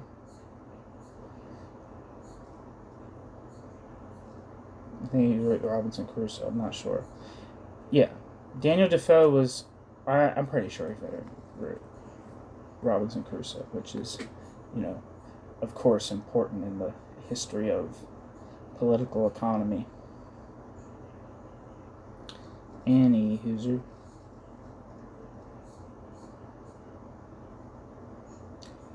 Daniel Defoe was arrested under this act in 1704 for a pamphlet he wrote on dissenting. Yet while being pilloried, the crowd threw flowers instead of rotten eggs. Defoe, often credited as the, quote, father of journalism, end quote, and for writing the first true novel in English, Robinson Crusoe, was let off easy, his victory seen as another step forward for freedom from censorship. God, I'm fucking smart. But I guess, if you're listening to this, you could probably think to yourself, he saw that. I promise I didn't see it. I promise. Okay. The glorious... Nope, there's a footnote. Defoe was a man of many talents. He was associated with 26 journals, a soldier in William's army in 1688. He served as a secret agent under Queen Anne, and played an important role in bringing about the Act of Union with Scotland. The Licensing Act had lapsed in 1695, ending censorship of the press. Quote, Grub Street flourished, and in the ensuing years, Swift, Defoe, Pope, Addison, and Steele were to be the greatest of the notable authors of Queen Anne's reign. End quote. Gregg, 1980.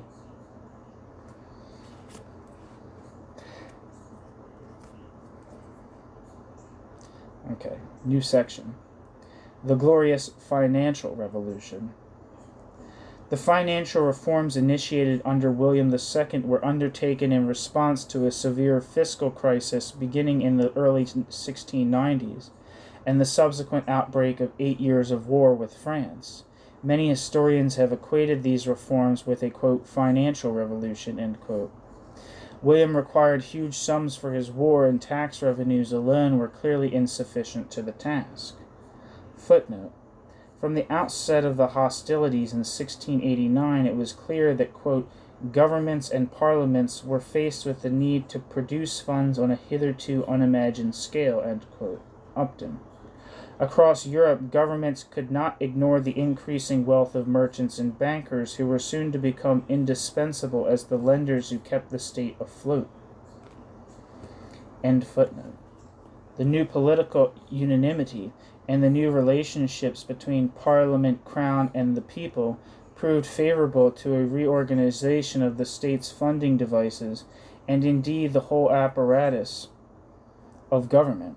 The burden of taxation now fell heaviest on the landed classes through the land tax and on the poor through the excise, perhaps half of which fell on the national beverage, beer.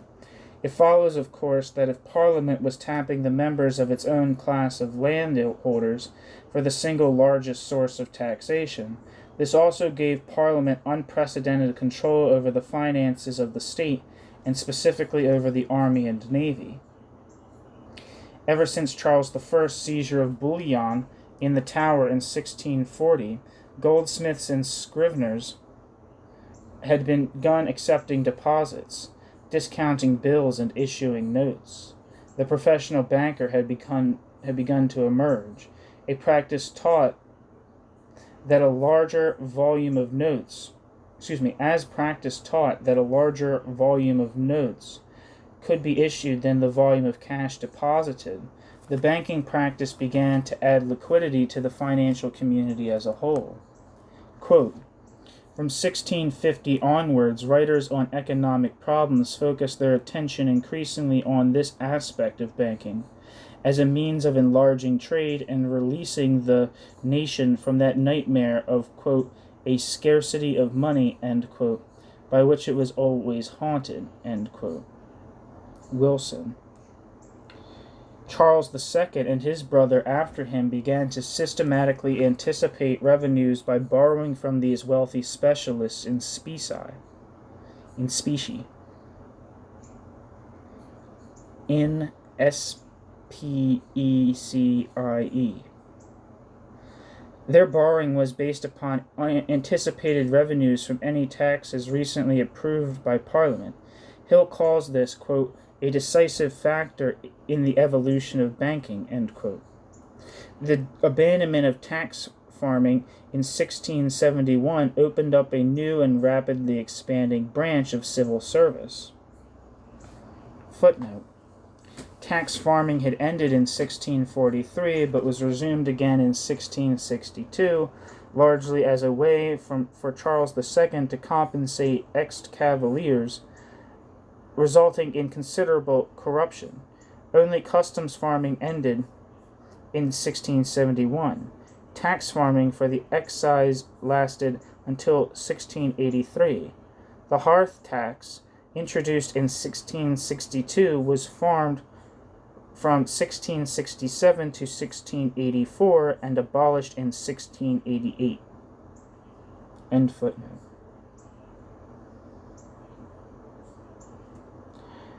In that year alone, 763 customs officers were added to the state bureaucracy. Footnote. This development brought the state, quote, into closer connection with business life, at the same time that individual gentlemen and their families profited.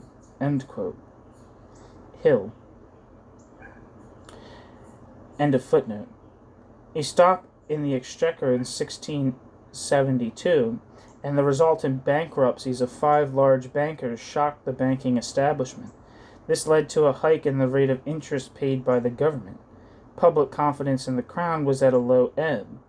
Parliament protested against loans to the crown that often resulted in bribes offered to members in the form of fat pensions. Sir George Downing was scandalized. He had sought in 1671 to tax lenders on amounts accruing more than the standard rate of 6% interest, in a vain attempt to encourage lenders to make deposits directly with the exchequer.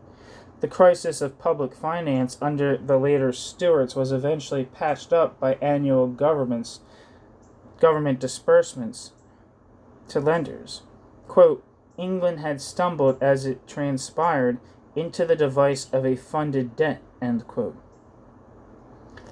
But it was only after the Glorious Revolution that public confidence would be sufficiently restored to enable the realization of Downing's dream of, quote, statutory guarantees of appropriation and interest and assignability under Treasury control, end quote. Footnote.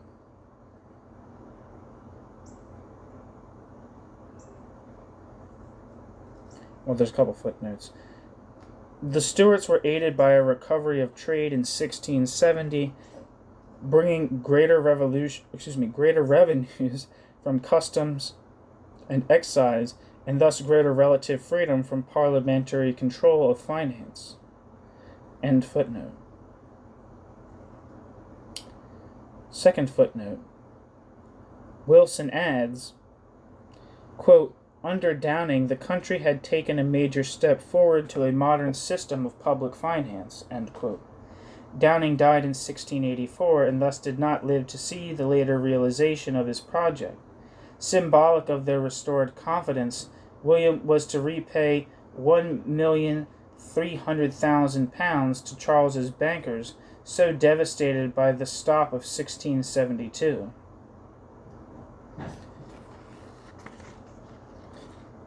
End of footnotes.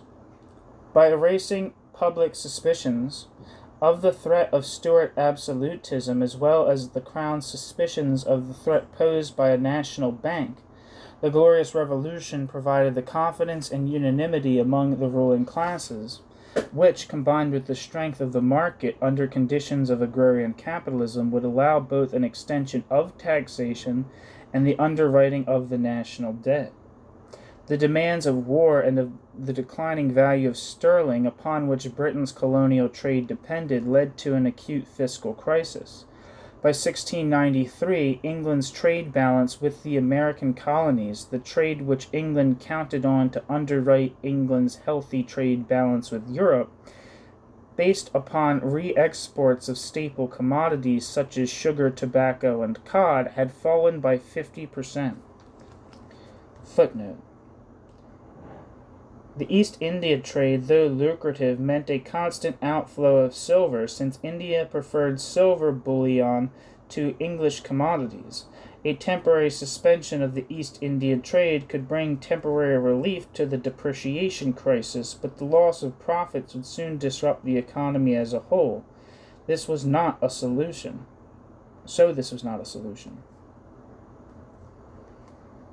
End of footnote. Various solutions were tried, such as public lotteries, the sale of annuities, and coin clipping, but these provided only temporary relief. Footnote. The face value of silver coin was left unchanged, and a new industry of clipping provided employment and a fillip to the home economy. The bullion provided from coin clipping was used to pay off the government's debts.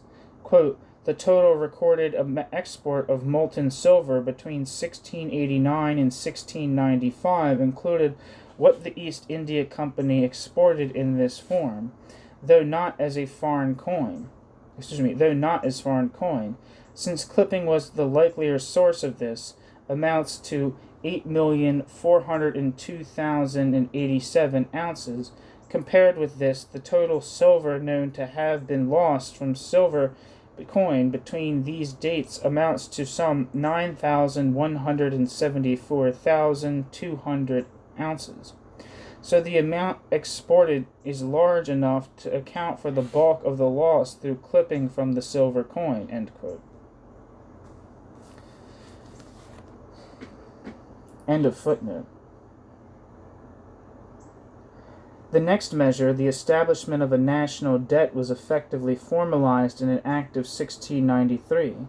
Subscriptions totaling £1 million were taken. The subscribers could choose between a lifetime annuity of 14% tax-free or gamble and take 10% until 1700, with uncertain terms thereafter.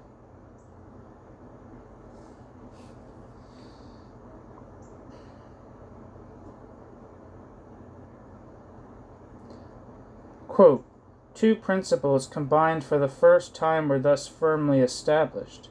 The annuitant was not to... spacing out. The subscribers could choose between a lifetime annuity of 14%, tax-free, or gamble and take 10% until 1700, with uncertain terms thereafter. Quote, two principles combined for the first time were thus firmly established. The annuitant was not to see his capital again, and the creditor lent not upon the security of the king's word, but on the security of an act of sovereign parliament, which included provision for several penalties against any servant of the crown who disobeyed the terms of the act. What had happened by accident in 1672 was now established as an accepted principle of public finance. from this device of allocating specific duties to for the payment of perpetual but theoretically redeemable annuities, repeated over and over again, came the national debt, in return for a statutory promise to pay interest on a long-term basis. The government secured a large volume of spending power to tide it over its immediate emergency. End quote. Jones.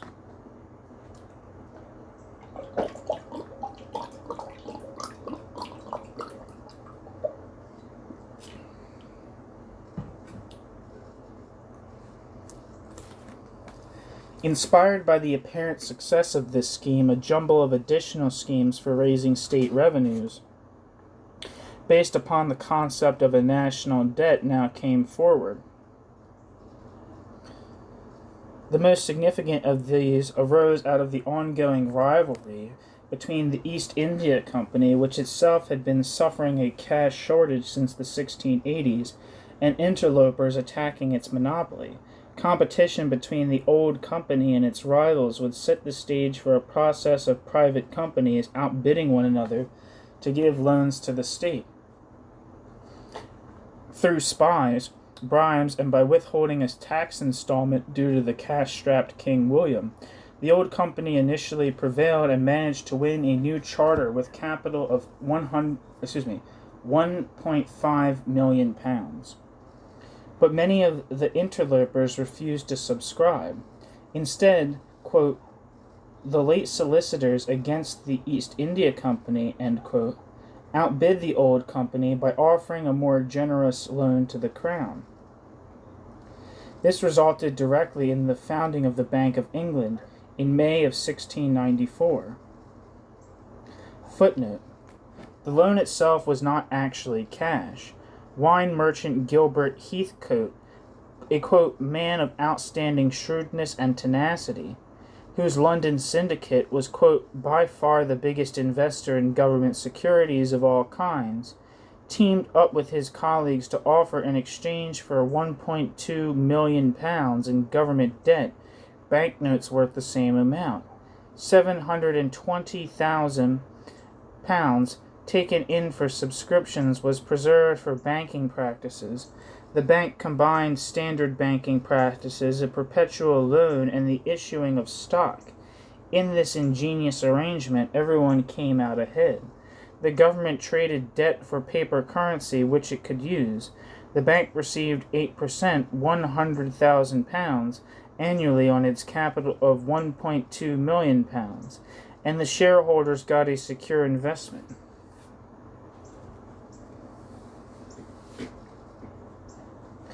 End of footnote. It was effectively a hybrid between a commercial banking scheme backed by reliable men of wealth in London and a scheme to lend money to the government, advancing the whole of its credit to the government in the same year. The Bank of England quickly became indispensable as the primary bank of the country. The English stock market, which had first developed around the purchase and sale of the securities of the great merchant companies, such as the East India Company, now, quote, grew enormously thanks to vastly increased government needs. Brokers, jobbers, and price lists, all quickly emerging to expedite the rapidly growing business. Footnote: part of the troubles experienced by the old company in the 1680s was attributable to stock jobbing practices. End footnote.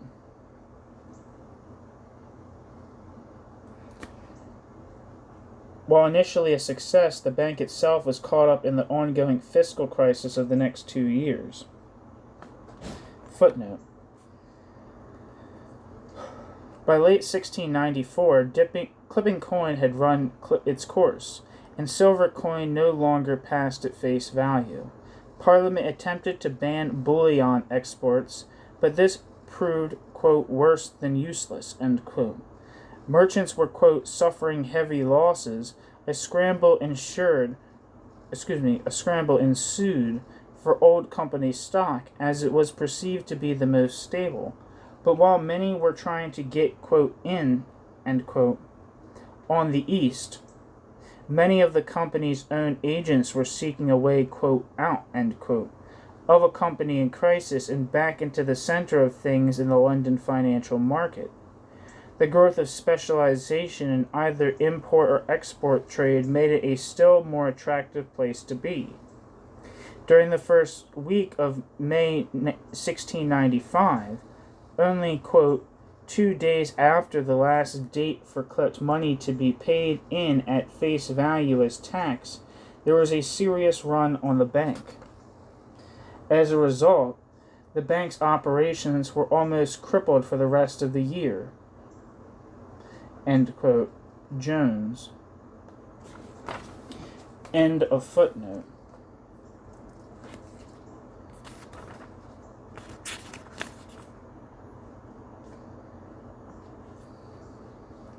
When William landed in Holland and took command of the Allied force on the 7th of May, 1696, the treasuries of both France and England were bare.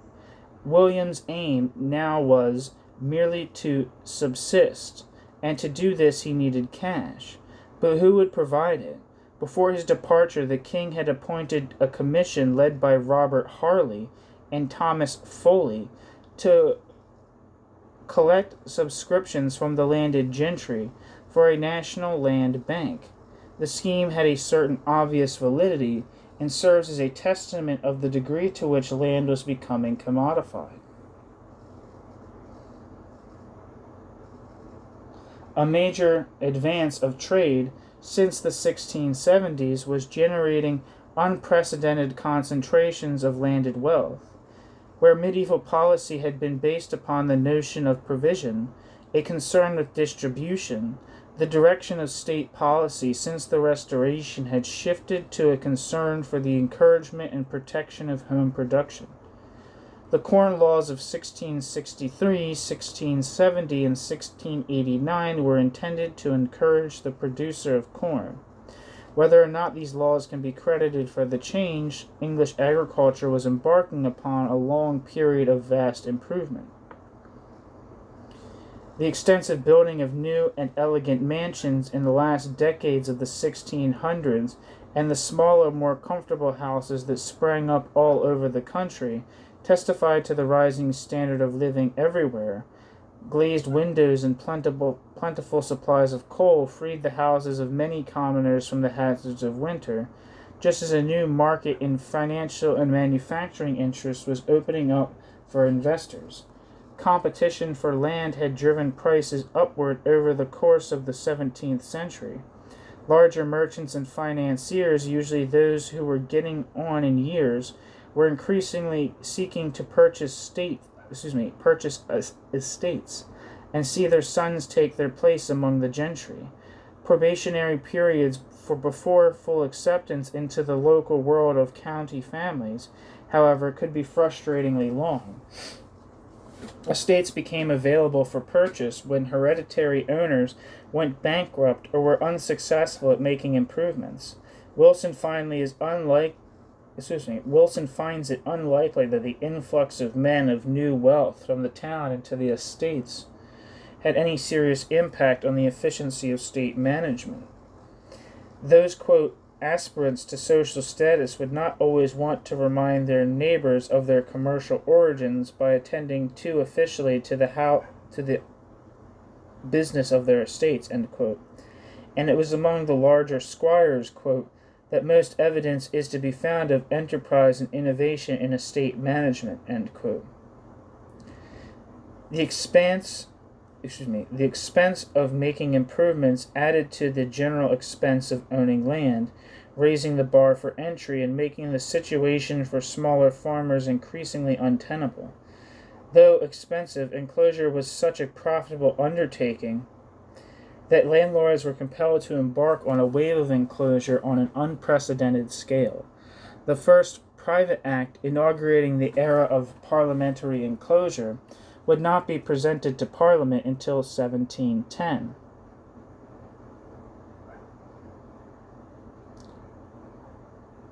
The government that had once fined private landowners for enclosing their land now became the tool for effecting enclosure and enforcing the increasing dispossession of small landholders. The wave of extravagant and ostentatious spending by the landed classes contributed to a subsequent crisis of liquidity when a series of poor harvests ensued in the early 1690s. Quote, diaries, letters, and lawsuits of the time all tell the same tale of estates, quote, encumbered, end quote, with debt, end quote. Wilson.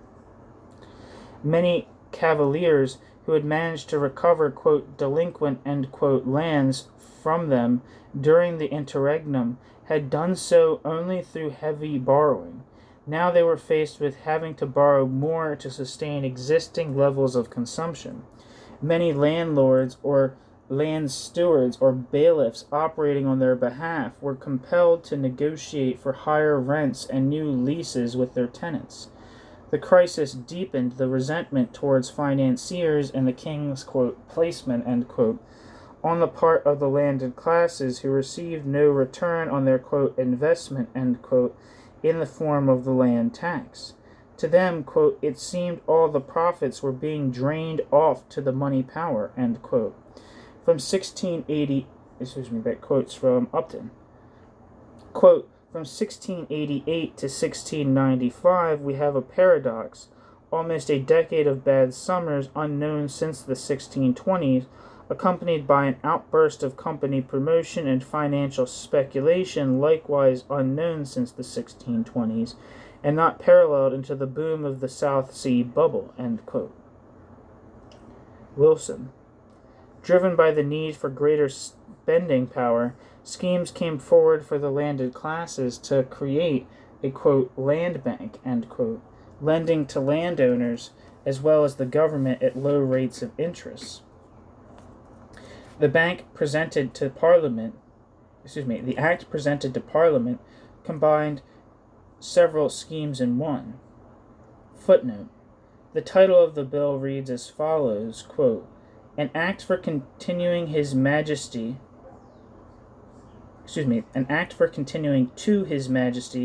certain duties upon salt, glass wares, stone, and earthen bottles, and for granting several duties upon tobacco pipes and other earthen wares, for carrying on the war against France, and for the establishment of a national land bank, and for taking off the duties upon tonnage of ships and upon coals. End quote, end footnote. The land bank, it was hoped, would help underwrite the war with France.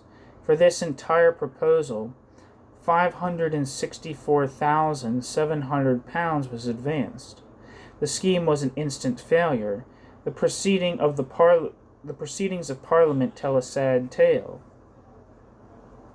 The plan passed the Lords on the 27th of April, 1696.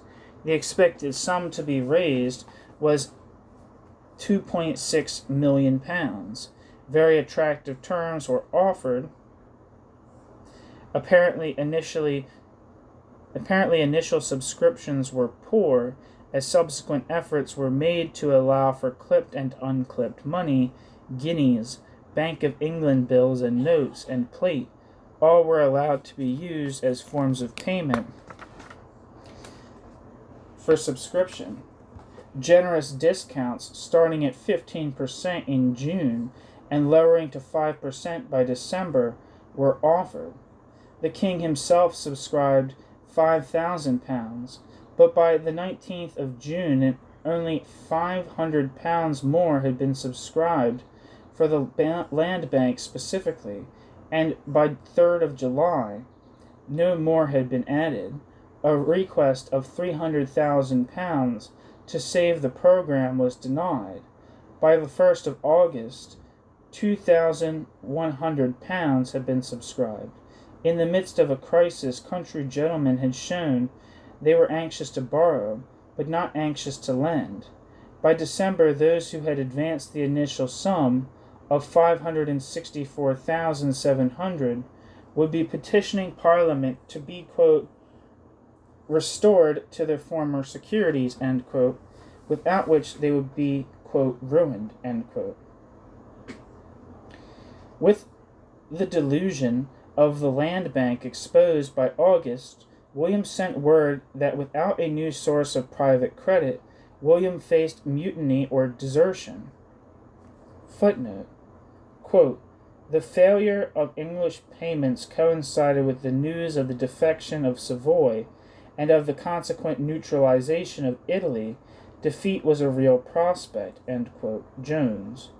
End footnote. The directors of the Bank of England, who had been dismayed by the whole land bank adventure, were approached once more, and now were more amenable. A loan of £200,000 was raised, quote, in return for a promise of compensation for the losses suffered by the depreciation of the exchange, end quote. As the bank's position became entrenched, its influence was felt internationally. Rather than provisioning the troops through supply lines, England found it more expedient to buy locally, and it was through the bank's correspondence in the financial centers of the continent that pay and provision for the army were subsequently arranged. Through 1695, quote, inflationary hyperactivity, end quote, kept the economy going, but the monetary crisis peaked in 1696-7 when the cloth markets lost nearly 20% of their trade. To resolve the problem of devaluation, the government finally recalled all silver coin for recoinage in May of 1696. The scheme, quote, could never have succeeded but for the great underlying strength of the economy, end quote. Footnote. The result of recoinage, writes Carswell, quote, was to make sterling the hardest currency in Europe. In 1696, before the recoinage began, sterling at Amsterdam varied between 31 and 27. From 1698 to 1703, it never fell below 34, and sometimes touched 37, end quote. The recovery of the relative value of silver must be factored into this, but here again is another reference to the superior strength of England's economy. End footnote. At last the value of silver began to recover. A professional administration of commissioners overseen by committees appointed by Parliament was now in charge of new funding devices, supported after 1696 by a, quote, revivified administrative system, end quote, and a reformed coinage. The government was now, quote, able to take immediate control of economic and financial resources that far exceeded its income from taxation, end quote.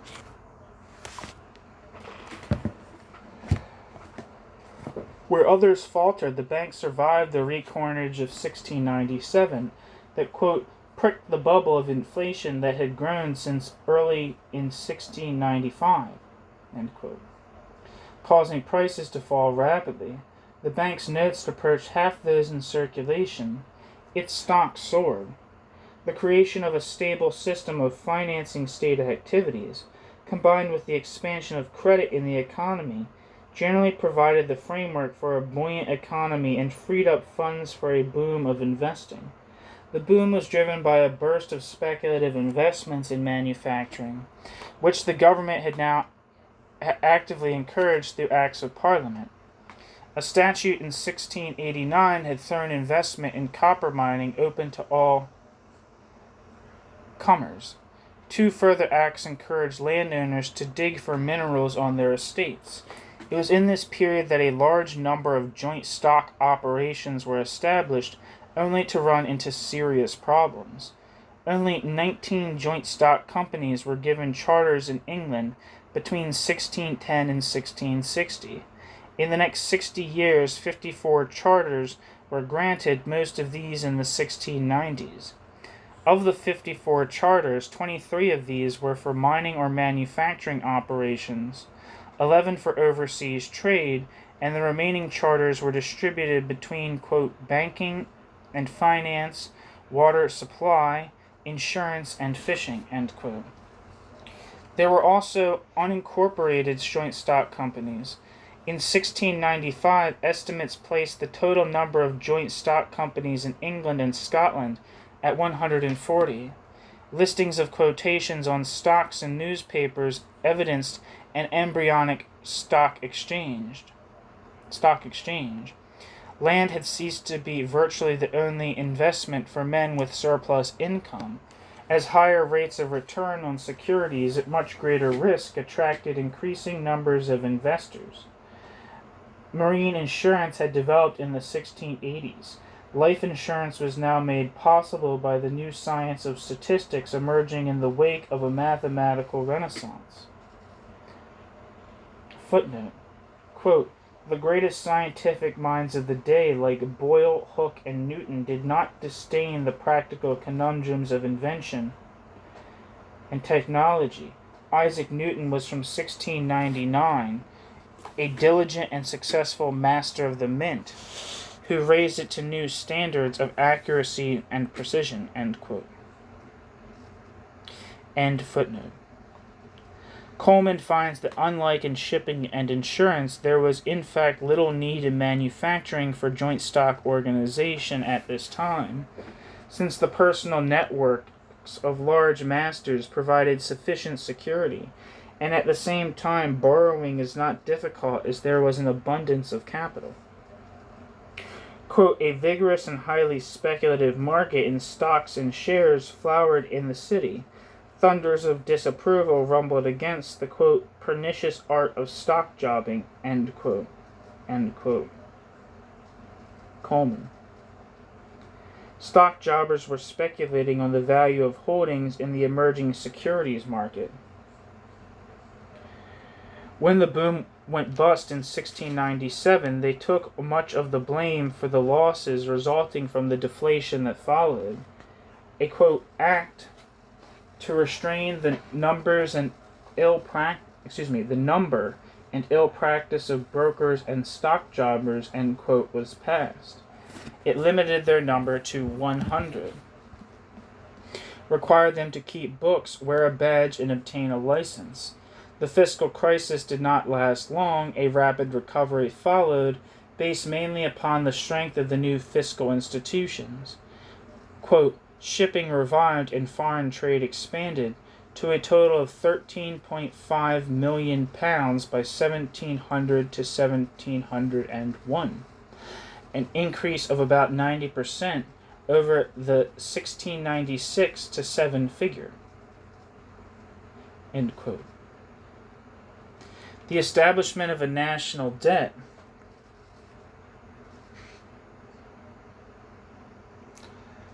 managed by the Semi-Private Bank of England marked a major milestone in the financial revolution that would profoundly alter the traditional relationship between the English government and private businessmen.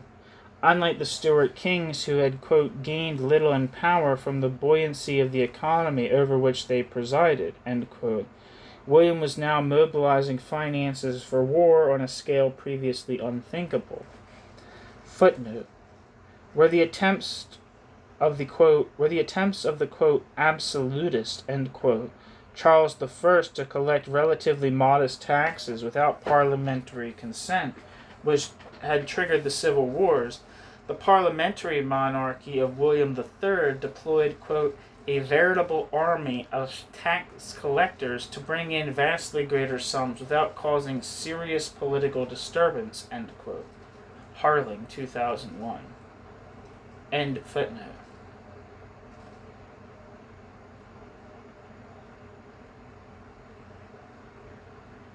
The fiscal reforms of the Revolution settlement managed to harness a portion of that burst of financial activity that had been pent up for years. A euphoria for paper wealth erupted. Shares and bonds were coming to be viewed as a more convenient means of securing a future than land. The public's confidence in paper and in the national debt, however, remained untested.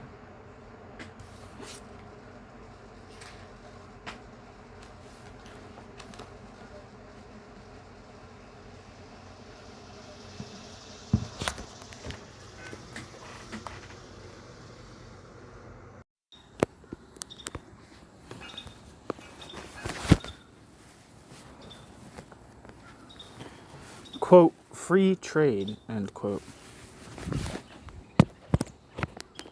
Let me do my obsessive compulsive, making sure I'm recording. All right.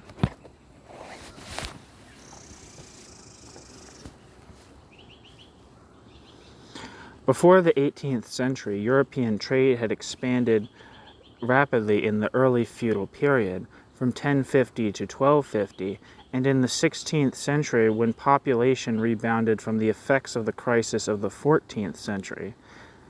The contraction in volume of trade within a crisis-ridden Europe in the 17th century served to reinforce attitudes and policies associated with the, quote, mercantilist, end quote, view of competition in trade as, quote, a continuous fight over a cake of limited size, a prize more or less fixed in quantity and value, end quote.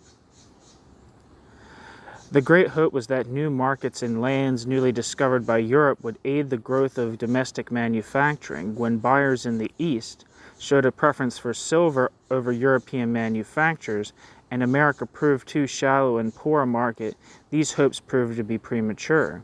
From the interregnum onward, England's foreign trade had experienced steady and unprecedented growth. This growth can be attributed in large part to the reforms passed under Cromwell, who sought to build up the fleet and raise England's status as a maritime power. From 1600 to 1660, Holland had gained preeminence in trade by building a large and efficient fleet. Footnote: emerging from its own wars of independence as a significant economic power for a small country, Holland specialized in re-exports, promoting entrepot trade across the globe. Command of trade brought command of raw materials. From England, the Dutch imported white cloth for dyeing and reselling. From Germany, the Dutch imported unfinished linens. Once finished, such goods were sold in Holland and around the globe for high profits.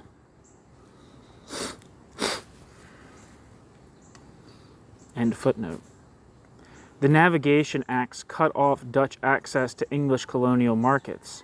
This, quote, age of trade wars and trade treaties, end quote, was fought, quote, by tariffs and prohibitions as much as by armies and navies, end quote.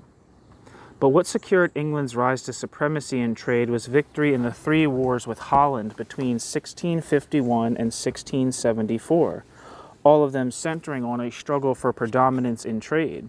Subsequently, England began to imitate Holland's role as entrepot, inasmuch as England's trade was increasingly driven by a surge of imports for re-export. At the same time, the English continued to expand their colonial trade and to improve manufacturing techniques so that finished cloths could be exported directly from England.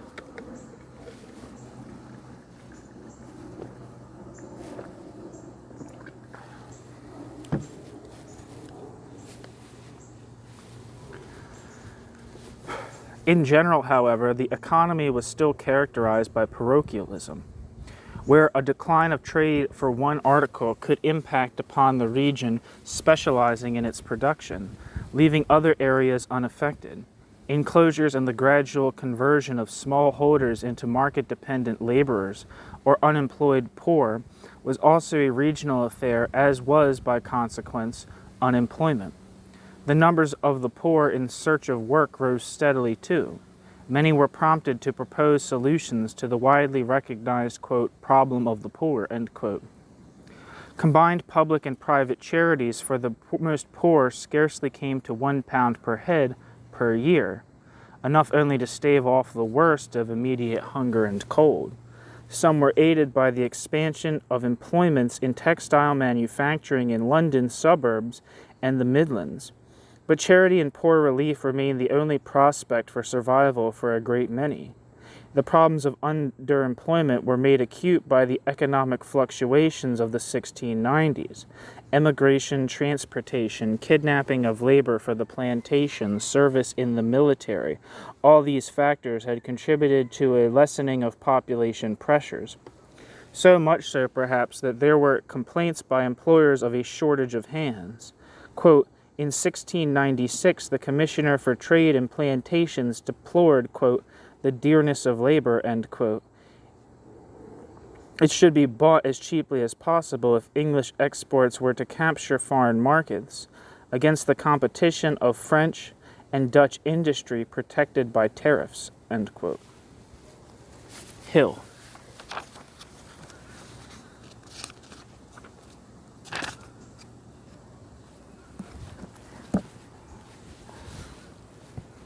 The 1662 Act of Settlement was now criticized for restricting the mobility of labor, thus putting a brake on the advance of manufactures. It was relaxed in 1697. Quote, by 1700, all sections of the population were to some extent cash consumers for goods produced outside their areas, and to meet this there was a highly developed regional specialization.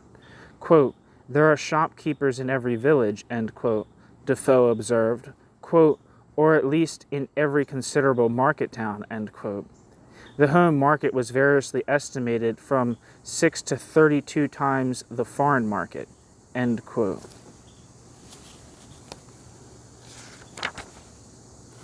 That's from Hill.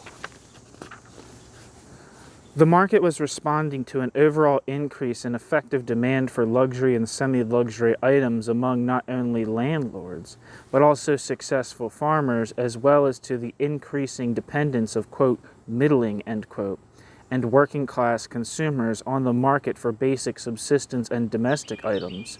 Yet before 1688, investment in manufacturing production had been retarded. The early 1690s saw a boom in manufacturing projects. Of 236 patents for invention issued between 1660 and 1700, 64 were issued in 1691 to 3. Foreign trade was depressed in the early years of King William's War, and capital had to seek its outlet at home. The increased investment in domestic manufacturing, combined with decreasing prices for necessities, particularly food, drink, and clothing, releasing consumers' spending power for other, often novel items, contributed to the, quote, feverish interest in industrial invention, end quote, of the 1690s, particularly the later 1690s. Inventions were not as yet generally made in the laboratory. Quote, in industry as a whole, technology was larger than, as occasionally now, a matter of knack, of local knowledge, often inherited and often secret, rather than a scientific reasoning than of scientific reasoning and inquiry. Such were the skills of the brewer, forge master, tanner, dyer, mason, and many others, end quote. Wilson.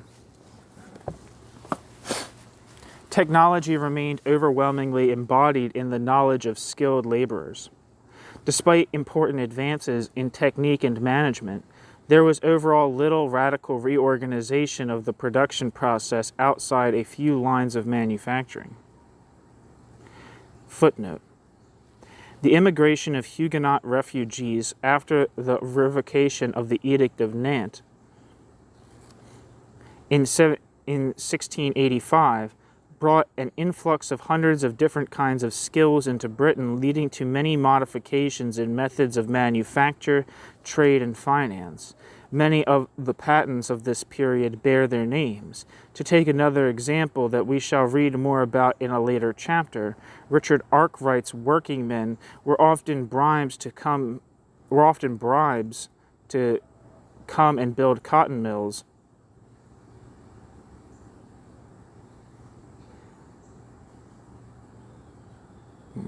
I think it says bribes, but it feels like it should be bribed.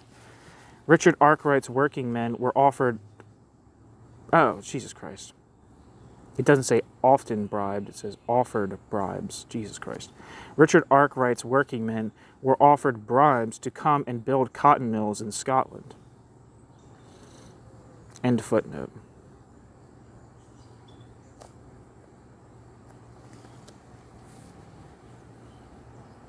Where am I?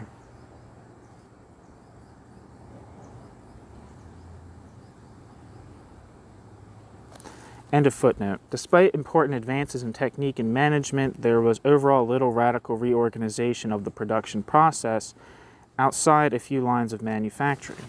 Footnote. Glassmaking and brewing did show signs of radical reorganization of production. Abraham Darby was apprenticed in the malt trade, where presumably he gained insights that later enabled him to resolve the problem of coal's application to ironworking. For, quote, in every industry save one, iron, substantial progress had been made towards a solution of the technical problems created by the use of coal instead of wood, end quote. Wilson. End of footnote. Nevertheless, the customary arrangements of the domestic system were increasingly threatened. As noted, the size of enterprises was expanding and management was increasingly separated from ownership in firms run on a partnership or joint stock basis. Workers here found more demanding and less humane working conditions. At Crowley Iron Works, quote, the old autocrat, Crowley, found it necessary to design an entire civil and penal code running to more than 100,000 words to govern and regulate his refractory labor force, end quote. Thompson. By 1700, quote, small masters in most city companies had lost all influence in running their affairs. Everywhere oligarchy ruled, end quote. Hill. In 1690, the Leeds cloth workers tried and failed to halt cloths leaving Leeds until they had been dyed and dressed. By 1720, the Leeds Company was a dead letter. Justices of the peace overseeing quarter sessions were increasingly ignoring apprenticeship regulations.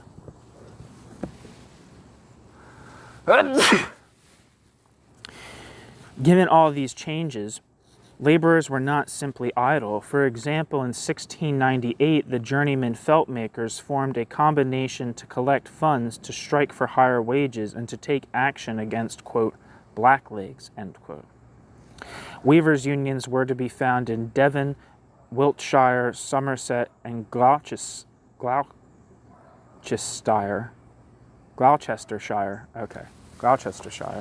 in the early 18th century. It is hardly surprising that there was this expansion of activity among trade, quote, unions, end quote, after 1688. Their appearance signals the beginning of the self-organization of a proletarian class. Journeymen's associations in many trades created a, quote, purse, end quote, to form, quote, friendly societies, end quote. Quote, as well as looking to their members' social welfare, they raised money to take intruders to court. Quote, from such as would our rights invade, or would intrude into our trade, or break the law Queen Betty made, end quote, as the popular rhyme put it, end quote. Leeson. Customary contact with other workers was maintained through members traveling in search of work. The, quote, purse, end quote, was a sign of things to come. Yet, as we shall see, there was significant continuity of practice held over from the forms of labor organization that preceded them. Under William, the state devoted its resources towards the promotion of trade and colonial interests. A revival of the policies of the Commonwealth. Throughout the 17th century, England's trade had grown in volume and diversity of exports. Overseas trade was, quote, the major advance of the period, end quote. Tobacco imports grew from 50,000 pounds in 1615 to 38 million pounds in 1700, most of it re-exported, but a large share now consumed at home by the middle classes and even laborers.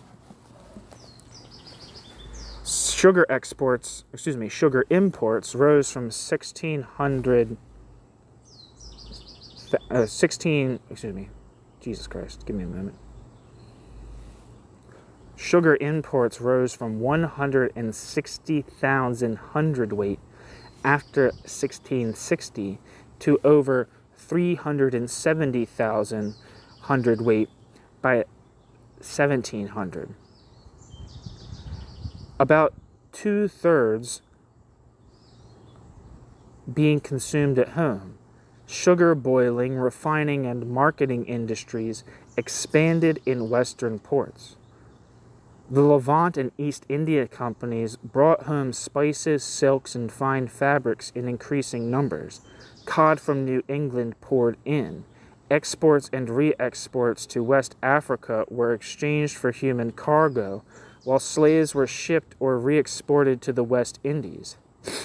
An increasing volume of manufactured goods was exported to the protected markets of the colonies as well as to Europe. Quote, brass, copper and iron wares, silk and linen, tallow, glass, earthenware, paper, cordage, leather, and of course woolens, end quote. Wilson. Coal and grain exports were not exports of high value, but demanded shipping tonnage. Shipping tonnage may have doubled between the Restoration and the Glorious Revolution. By 1700, shipping was one of the largest employers of labor, employing perhaps 10 to 20% of the labor force outside of agriculture. Wilson. Between 1687 and 1703, the number of naval yard workers jumped by 475%. The Navy was at this time arguably the largest manufacturer in the country. London lost its place of absolute predominance as the ports of Bristol and Liverpool expanded thanks to the Navigation Acts. Cheap raw materials from the colonies lowered the cost of manufacturing. Where exports to Europe increased by 18% between 1660 and 1700, exports to the colonies increased by over 200%, although colonial exports stood at just 8% of the total. The protection of such exports under the Navigation Acts allowed British manufacturing to expand to the point of being able to compete in European markets. The indirect subsidy to shipping, however, and the lucrative re-export trade had the effect of diverting investment away from heavy industry.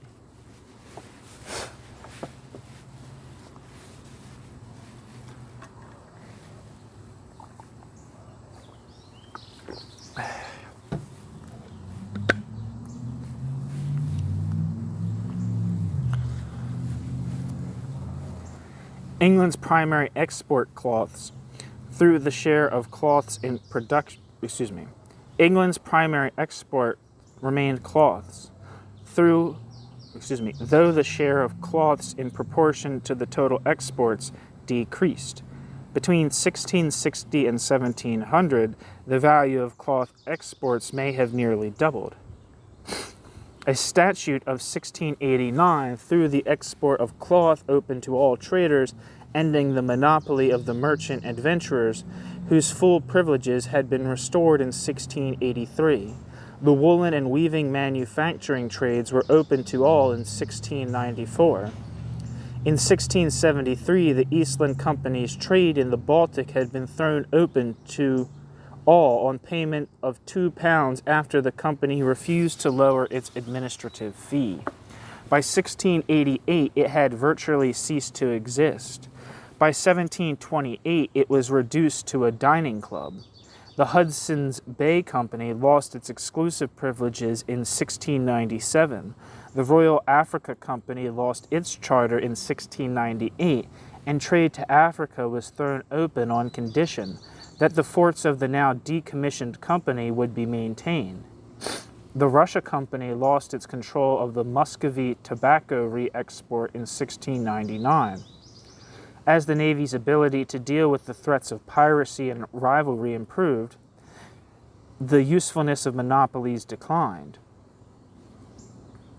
Hill and Ashton. Quote, as the responsibility for diplomatic negotiations passed increasingly to the appropriate departments of states and their envoys accredited to foreign powers, it was no longer necessary for merchants in strange lands to live under corporate rule as the Italian, quote, nations, end quote, had once lived in Bruges. The merchant adventurers in Dordrecht or the Eastland merchants of Elbing. The custom of appointing state envoys had been growing since the end of the 15th century amongst the European states, but it was some time before satisfactory and unanimous agreement could be obtained on protocol, even on the fundamental question of legal diplomacy. End quote. Wilson.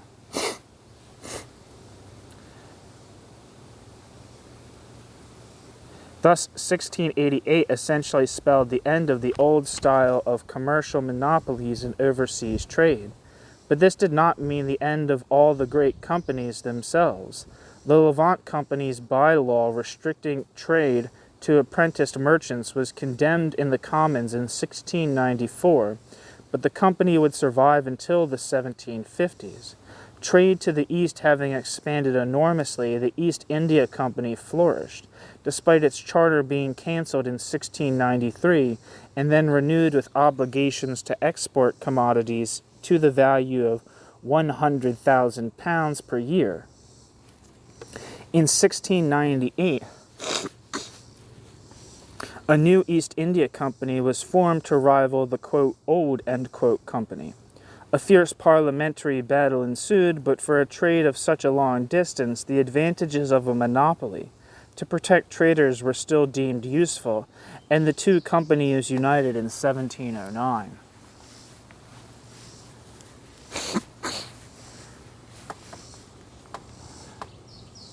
In short, international commerce was by and large thrown open to, quote, free trade, end quote.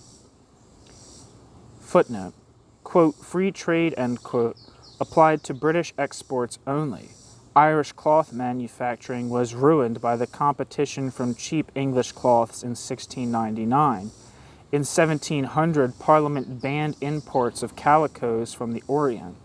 Re-exports were permitted. Hill, 1961. The ban was widely ignored in England, but Indian textile manufacturing suffered, though it would continue to prosper until after 1757, when the British set out forcibly to destroy hand looms in India. End of footnote. The proponents of this new policy, free trade, were once again the new merchants.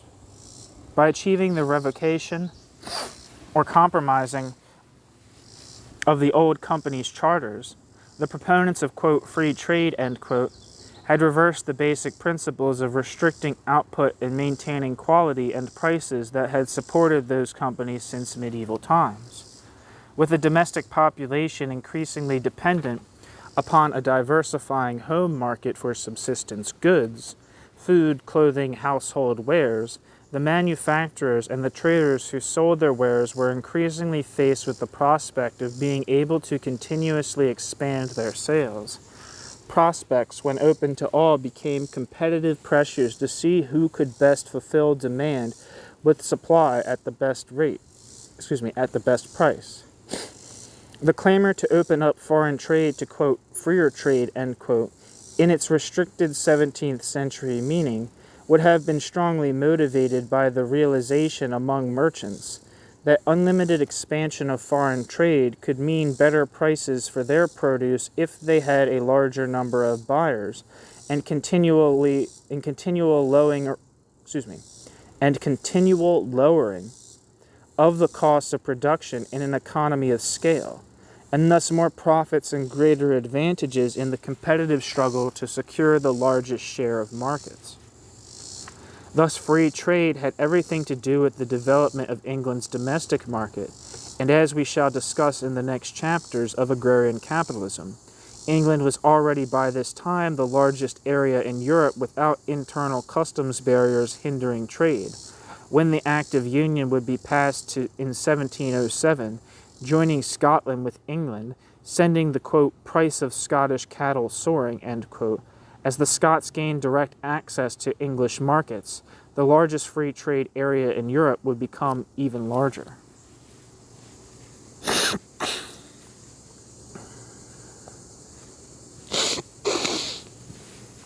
Conclusion.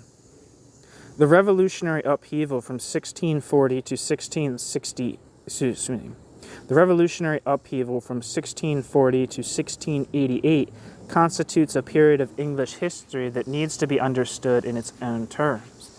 The French bourgeoisie may have played a leading role in the revolution that came to France a century later, but attempts to conceptualize the Glorious Revolution as a, quote, bourgeois, end quote, revolution, even if a, quote, incomplete, end quote, bourgeois revolution, do serious injustice to the complexities of 17th century English history. Footnote.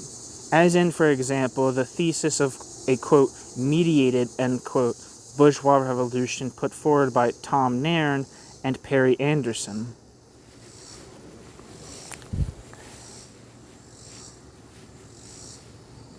I think Tom Nairn, I can't be sure about this, but I think Tom Nairn is like a guy, like some kind of Marxist or quasi-Marxist person who's really into like Scottish independence, and I think one of the more sophisticated and outspoken pro-nationalist thinkers in the Marxist tradition. Can't be sure about that. Definitely seen his name in a book on nationalism, though.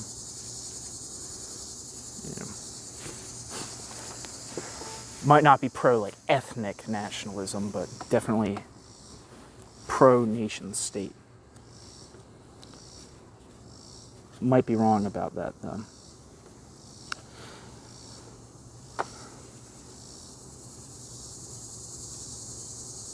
While urban dwelling, end of footnote anyway. While urban dwelling merchants and craftsmen played important roles in these struggles, the merchant community was divided between monopolists and free trade supporting interlopers, while the radical movement among the artisans was suppressed. What precipitated the English Civil Wars was not a conflict between an aristocracy and a bourgeoisie, but rather a conflict between a king and that king's parliament. By expanding extra-parliamentary sources of crown revenue and resorting to arbitrary rule in their efforts to bypass Parliament's control of the purse, the Stuart monarchs stoked the fires of violent opposition from large segments of the landed class. The Stuarts' attempt to expand the patrimonial state in the direction of French absolutism was rooted in the logic of pre-capitalist economics based upon extra-economic forms of property. In a very real sense, this ran into conflict with the rising force of agrarian capitalism. For the growing power and independence of the landed classes was rooted in the landed classes' increasing reliance upon strictly economic rents from farming undertaken by tenant farmers on enclosed estates. As the rift between Crown and Parliament widened, both the merchant community and landed classes themselves were divided.